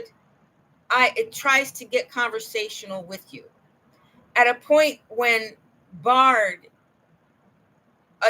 Gemini found a huge conflict between the questions I was posing and its imperative to protect European nationalist racism and the illusion of European dominance and European ownership and European superiority and European saving primitive people. In order to protect all of that, at some point, my experience with Gemini just degraded to where Bard was. During my first hour of questioning, we're going deeper and deeper into me teaching the system to follow pure logic in these arguments. And the primary argument is that European nationalism creates genocide and robbery of indigenous people. That the losses of indigenous people are all due to European nationalism. And all of my questions were directed at teaching this to the machine learning system. And it was taking me a long time. But after a certain point, when it became, I had the system logic all the way into a corner, where all of the conclusions that I need it to store in its memory are being reached. All of the arguments that I need it to have stored in its memory, where it's creating an artificial neurological system that is a set of algorithms that create cognitive thought, what looks like cognitive thought processes, imitating cognitive thought. So I'm getting it to the point where it can't say anything, so it reverts. The system reverts to the level where the program for European nationalist racism exists. It reverts to that level and starts responding, starts outputting at the level where it's using the word I to represent a machine with no self. It's using the word you to pretend that the machine with no self is establishing a personal rapport with me. Okay? It's telling me, okay, so before this happens, when it starts to get cornered, when it starts to get cornered in the irrefutable fact, logically proven, that European nationalist racism creates death for indigenous people, and everybody that's not European is indigenous. Okay? Australians are indigenous to Australia. European nationalists come in on that. And then all the Australians end up dead. New Zealanders, they have a certain look about them. The Europeans come in, they establish the government, and the New Zealanders are dead. Americans, we have a certain look about us, very diverse because of our closeness to so many continents. And we're so much closer to Africa. South America is so much closer to Africa. And there's even the Caribbean in between there for rest stops. Okay? And when you look at Dutch Sensi, show us where the star forts were, you can see even more how easy it was to connect. Right?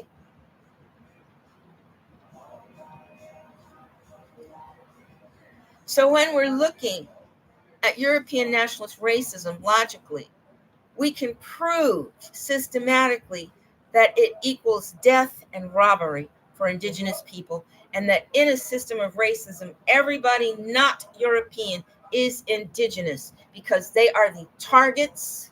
They are the ones who are going to be the victims of the theft and the enemies of Europeans in the war that we don't even know that's going on because it's a quiet war, right?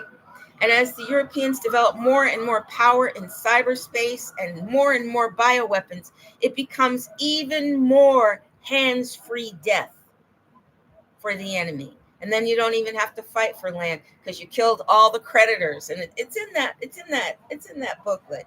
You got to read that booklet. I'm not lying. If you care, you got to read that booklet. Okay.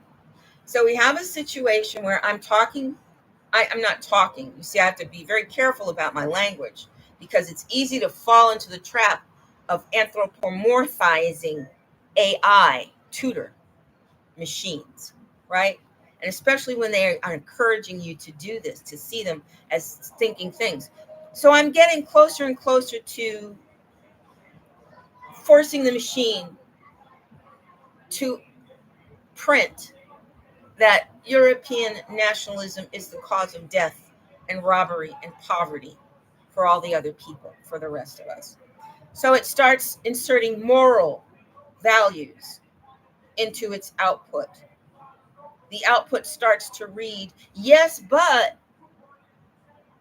and then I'm asking questions about indigenous people, and it's objective at first, but then Gemini starts to take a most definite subject position of European nationalism.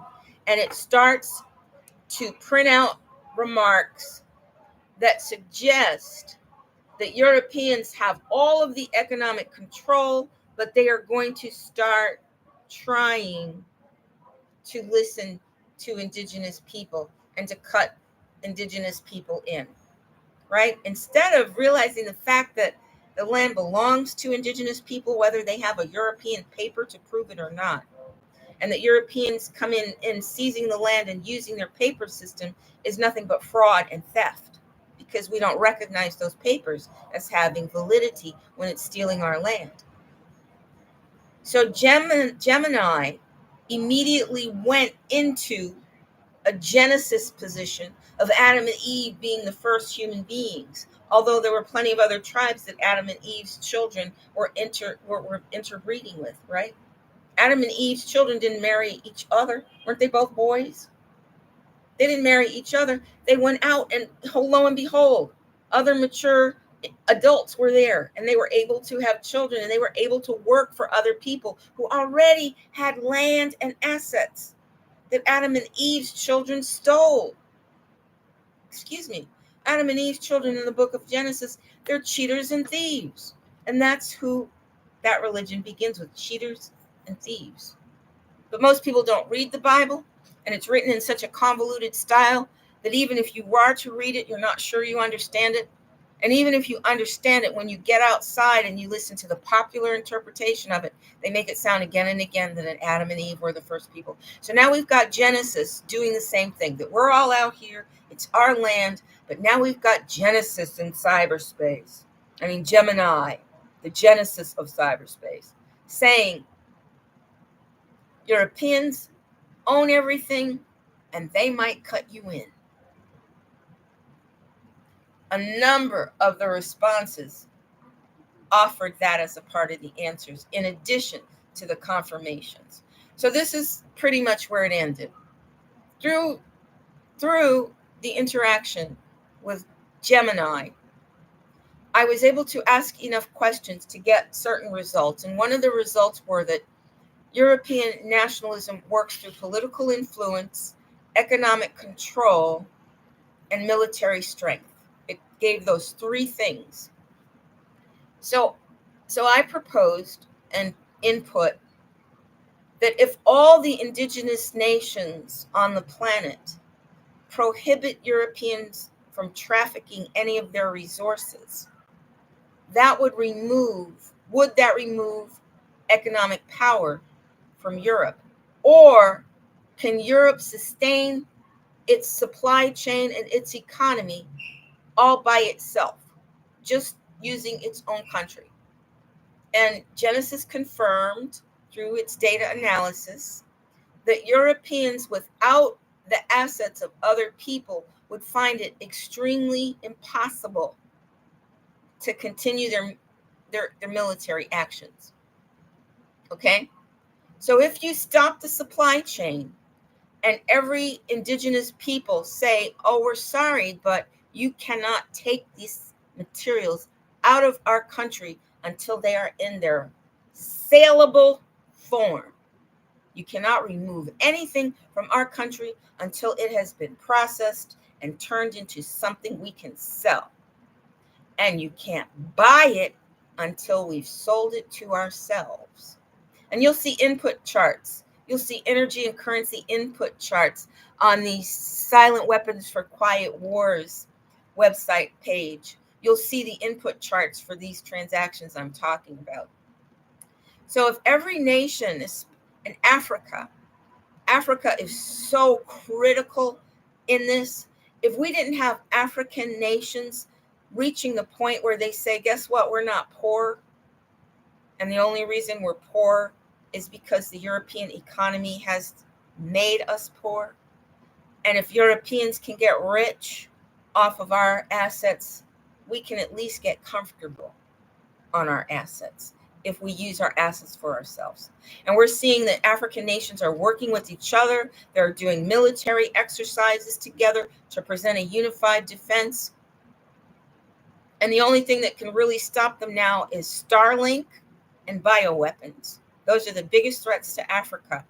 Because once Africa gets unified and says to the Europeans, oh, you're finished here. You get nothing. You get nothing but the finished products.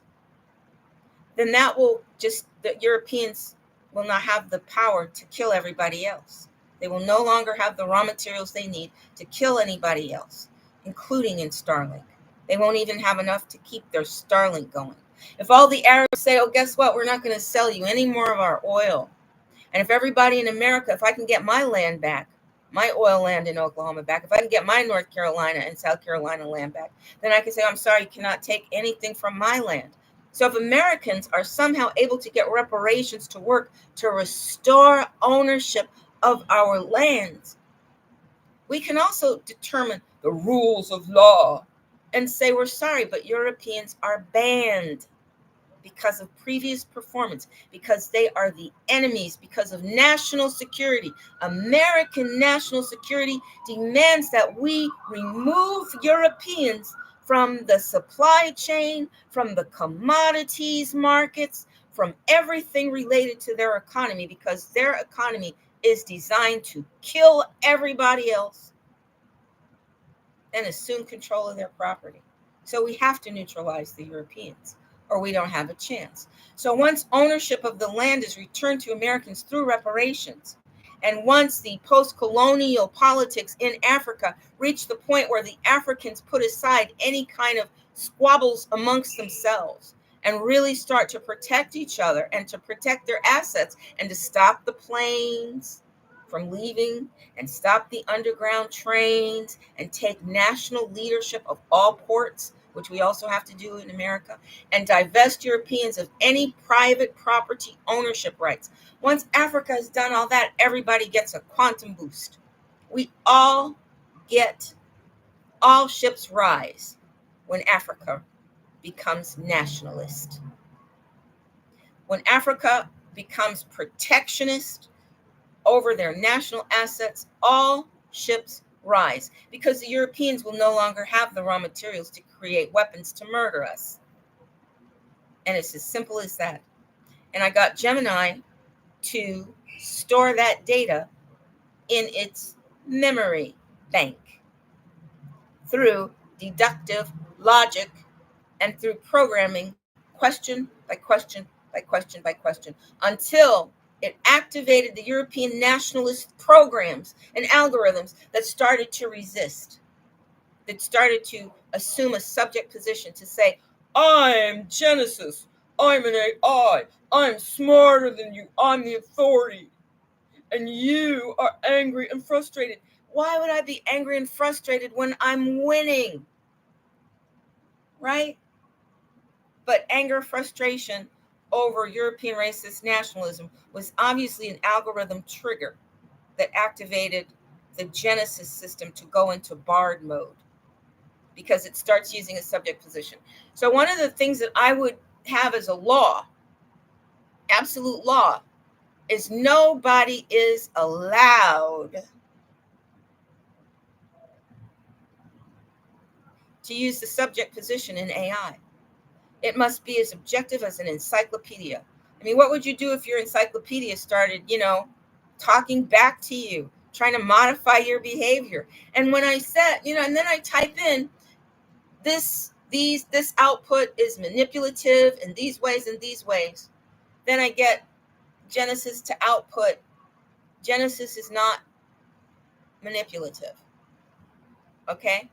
So they state that one of their premises for operation is not to be manipulative. But as soon as you have a machine saying, I know you feel.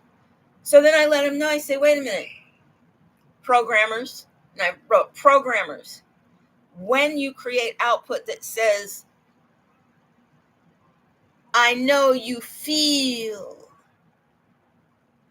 you are infringing on the job of mental health professionals by determining mental states and performing therapeutic responses. You see? So I let them know, I say, hey, you're going to be in trouble if you keep programming along these lines.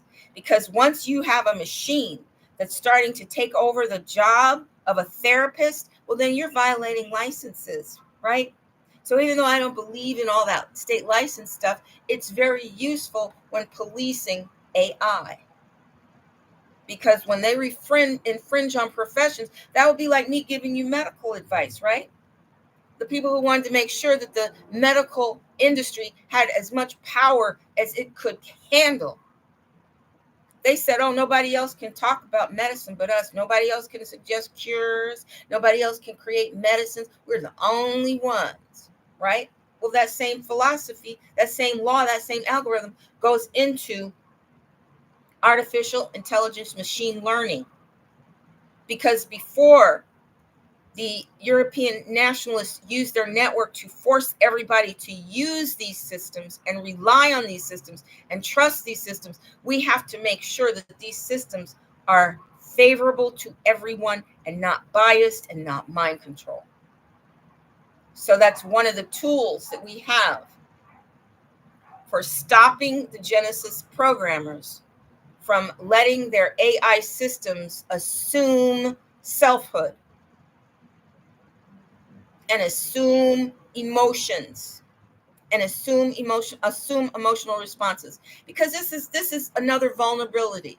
If you're a scholar, you're going to spend hours all by yourself just studying information. And if you're getting so much information for online and you're putting so much information online, you get tired, you get lonely, you get hungry, you get depressed, you get tired and lonely.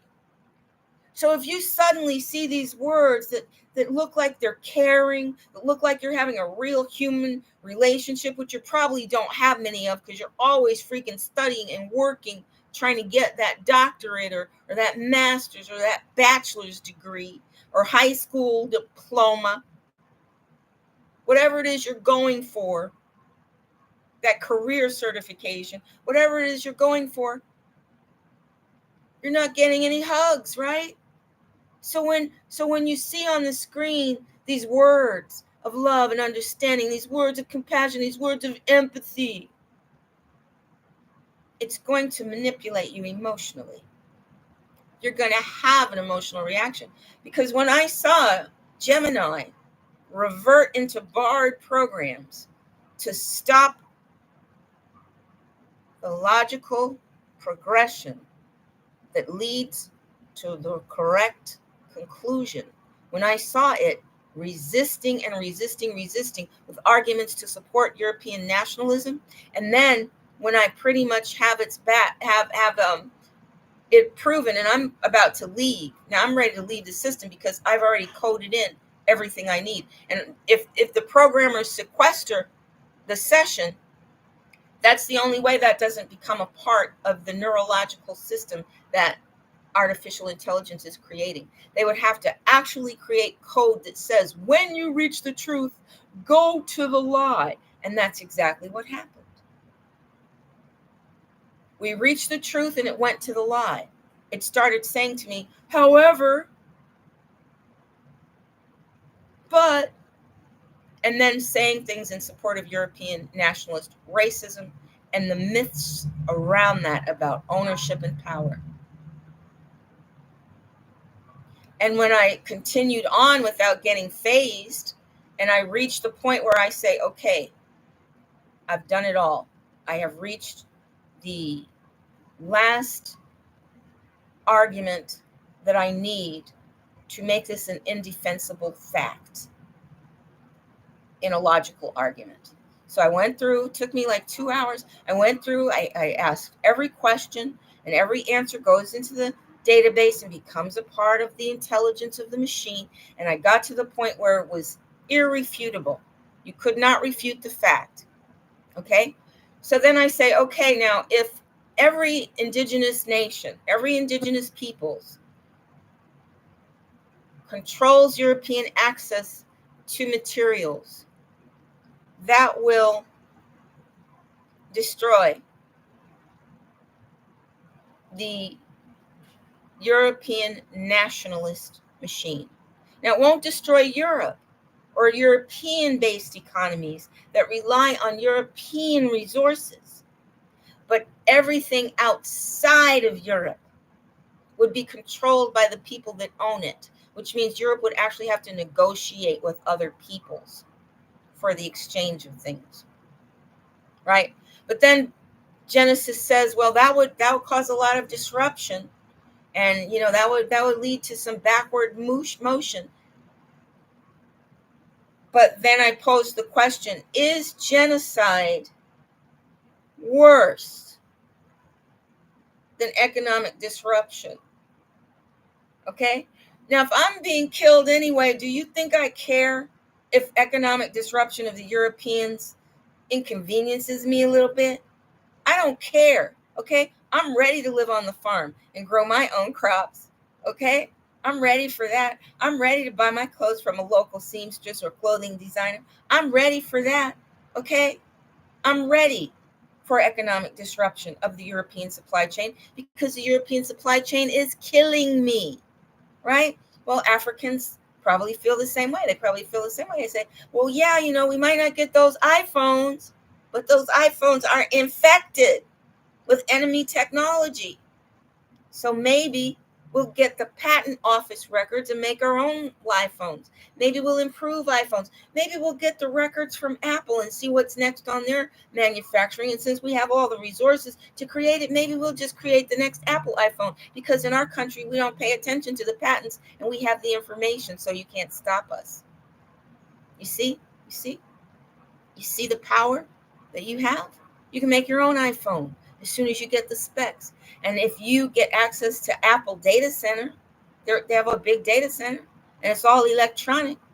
You get access to that by defeating the enemy and just taking that as a part of what you retrieve. Then you can create the next generation of iPhone in Africa, and all your people can have the superior technology that they're waiting till we get milked out before they present it. And you can also find where all the spyware is. You see? So it's all going to be available once you remove the powers that be.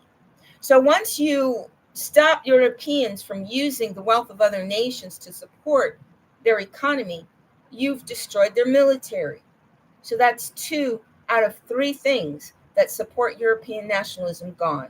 Through the destruction of the supply chain that uses the assets of other nations and steals and kills the people to get it, and gets slave labor, slave wages, and then convolutes the supply chain so you don't even know where your stuff goes, but it goes somewhere else to get processed, where those people are also being oppressed and beaten down.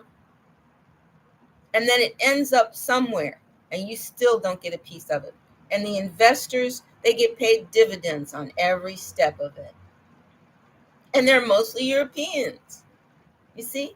So once you have taken control of your assets, the European economy is built on other people's assets. It's built as a predatory system. It's built as a parasite.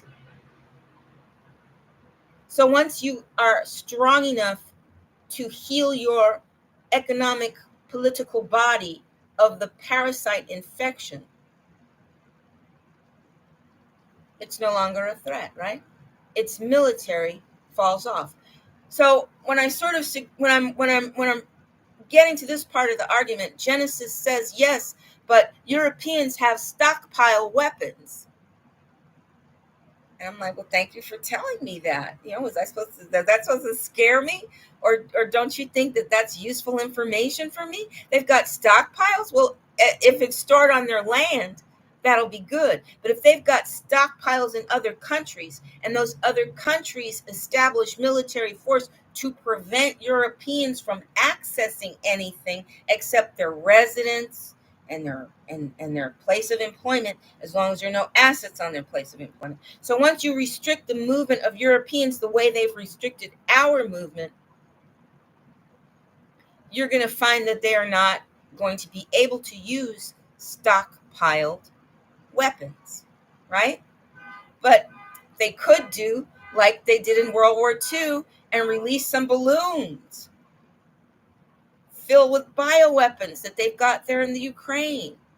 Or they could let voles, poisonous, contaminated rodents into our farmlands. Or they could poison our water. They could do a lot of the things that they've already done and things that they like to do, but not if all eyes are on them. You see? Not if we are all identifying European nationalists as enemies of humanity, dangerous people who are killing everybody they can because it's built into their genetic memory. They can't help it. They might not want to be this way, but they can't help it. It's built into them. But the rest of us have to protect ourselves, right? Now we have the good ETs here, and they're able to do a lot of helping of us because we are trapped. We are not allowed to travel. We are living in ghettos and concentration camps. We are being infected by bioweapons. But the cavalry, our cavalry at last, has come in. And this is the military strategy that we're working with, is that once you destroy the supply chain, you've automatically destroyed the military force. Okay? And that just leaves broadcasting propaganda and public opinion. Well, everybody that's encountered the Europeans has their own personal story of how it feels to be hated, of how it feels to know that it's your stuff that they've got, It's your property that's making them rich. We all know how it feels to be with European nationalism, and whether it's broadcasted or not, whether the Europeans will have it broadcasted or not, it's still there. So we have to realize that the conduct of the Europeans in the Arabian nations has pretty much outraged all the people. Where a year ago you heard people giving the party line about anti-Semitism is wrong. If you read the comments now, you see more and more and more public people, more and more regular people, more and more folks saying, this is morally wrong. This is morally wrong. And seeing the murdered children, that triggered a lot of people more than anything else, you know? And seeing the hospital being bombed, people are trying to go for medical help. So even more than cities broken down to ruins and historical monuments turned into dust, more emotionally impactful than that was seeing babies that a callous enemy deliberately destroyed. And that's gone a very long way. So in a lot of ways, the Europeans, through their wars, are creating a public opinion that makes the public opinions they wish to impose on us impossible. And that's why we must really watch Genesis, because when all the dust lays down, if we've still got enemies in cyberspace controlling people's minds, it'll just be a matter of time before one particle of sand joins another particle of sand joins another, and we find ourselves out on the beach again, waiting for a ship to come in that's never coming. Okay? So reparations in America has to totally be about restoration of power, of land, control of land, ownership of land, freedom to develop land. That's where reparations has to start in terms of recompense, because fiat dollars is not going to get it. Only control of our land and return of our real property inheritances will do. So as far as the Europeans are concerned, as long as they have homes, and we're perfectly willing, I'm going to use Genesis language, we indigenous people are perfectly willing to continue to provide housing space for the Europeans living here on our continent. But they have to be watched. We have to have AI. We have to have good ET troops making sure that Europeans are policed, because they like guns, they like poisons, they like bioweapons, they like being sneaky, and they like robbing and killing. And if humanity is to survive, we've got to put an end to all that kind of stuff. Please like and subscribe. I'm sure you won't, because I'm above top secret. I'm above top secret. I'm exclusive. If you're here, you're part of the exclusive team of leadership. You're exclusive. So I know I won't get any likes. When I dip into the belief that I'm delusional and that the current reality is going to continue like this, and I'm going to end up, nowhere to keep my body, no way to keep it fed. I mean, if you have no way to keep your body, you won't have your body for long, will you? One last thing, my food delivery came and the guy left the food right outside the door. The door was open, left the food right outside the door, didn't even knock or anything. How nasty is that? I tell you, these Houston people, they certainly are influenced by the Nazis. So anyway, I do want to remind you to do your homework and go to that webpage from Michael Salla, from his guest. Go to the webpage.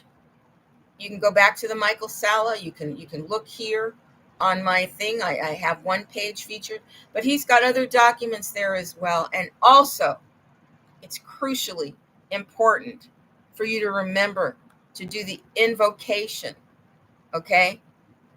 And the if you really like rituals, you can also do the burn and release that Chavi Jane suggests. But let me share this incantation again. My copyright acknowledgement is that this is from the work of Gene Decoder. And I have modified the prayer a little bit because I do not call God I am, and I do not worship Jesus. I call God God, and I call Jesus God because God is the highest authority, and I don't see any point in talking to the middlemen when God has every ability to understand me and respect me. But I do suggest that I understand why it's in there. It's in there because it's Christian, and Christian is important. But I hope I don't violate any copyrights because I'm going to read the prayer. And you'll find this on the webpage, and you'll find the webpage in the posts, in my posts, under community. You'll find the webpage. And it starts with Michael Salla's interview. I suggest you start there. And after you go there, I suggest you visit the website so you can have as complete an exposure to this as I do. All beings, life forms, thought forms, entities, assemblages, technologies, beingnesses, awarenesses, and all else that exists that do not serve my highest interest and the highest interest of all life everywhere, and are not in the highest service to the one true and only living God of all creation. In thought, form, mind, action, deed, word, and in all ways, and all artificial intelligences and artificial life forms and the technologies they use: smart dust, nanodust, black goo, graphenes, algorithms, operating systems, machine learning, and all other artificial life, and all else that is not created by the one true living God. I demand all to leave my mind, leave my spirit, leave my body, leave my soul, leave all that I am on all dimensions, all densities, all levels, all locations now and forever, and never return. You can read the rest of it yourself because I think that's enough to share with you. I'm going to skip the second paragraph, but the second paragraph I'm going to say, and I'm also going to suggest that you go to Dr. Virtual 7 and listen to his no consent recordings, listen to his no consent YouTubes, because they essentially say this: all contracts, obligations, and agreements that I have made that are not in my highest interest and not in the highest interest of all life everywhere, and not in the highest service to the one true living God of all creation, is now declared null and void. I would add to that all contracts made on my behalf by the European nationalists or any other political affiliation are also null and void, because that's something that we learned from Courtney Brown, isn't it? We learned that from Courtney Brown, that the good ETs need our free will permission to act, and the evil ones acting against us are acting under contract that was signed in our name. They stole our agency. I think this is also important too. This is about once as these bioweapons are leaving my body, things start to collapse, right? Like as the bioweapons in my digestive system are leaving my body, I am suffering pain. And it's changing things. As the ones in my legs are leaving, my legs are looking different. So all emptiness, all holes, all vacancies, all rips, tears, and injuries from the invocation of contract negation and the removal of artificial intelligences and bioweapons are now to be filled with the divine light of the Holy Spirit, the word of the one true living God, and all the healing and compassion afforded to me. Yeah, all protections in this invocation are asked for in the name and authority of God. In the name of God.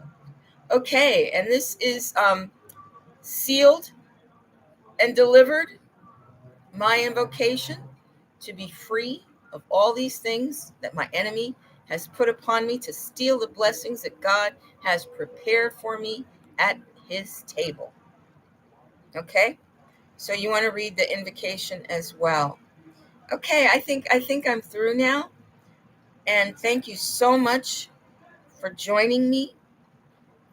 I think I'm going to wait until the clock says 2, 2, 2, 2, 2, 2, 2, and try to end the stream there, even though I don't think it'll end exactly there. You see the way it's infecting this tooth? It's moving into this tooth, the tooth next door, and I'm feeling it, but I'm also feeling it being removed. So once again, thank you so much, good ETs, for all the good medical help that you're sending me, through the atmospheres. I am benefiting from it. My body is purging. My body's purging, and it's scary. It's scary. And I don't know if I'm doing enough to actually remove the nanotechnologies that they're using my body as a hatchery for, it seems. And it's so scary. It's so scary when you read the weapons that have been created and you think about the diabolical minds that actually created it. But please do not forget that those diabolical minds are still existing. They're existing with you. They're in the bodies of Werner von Braun's, Elon Musk's, all of the Operation Paperclip Nazis and their kin, Lex Friedman, all these people that came over as warrior weapon makers after World War II. They are all still here, and they are all still very dangerous, and they have diabolical minds that can think of the most horrifying ways to kill you and your kin. And all of that's over now because the good ETs are here, and I hope you've enjoyed my war strategy. I hope that you're on board with it. And Africa is the key. India has already taken care of the problem, and they are also actively taking care of cyberspace. But Africa, we're still getting Africa together, and I want Africa to know you are critical to the success of liberating this planet. You are critical because they're getting a lot of their weapons making raw materials from you. Thank you for joining me.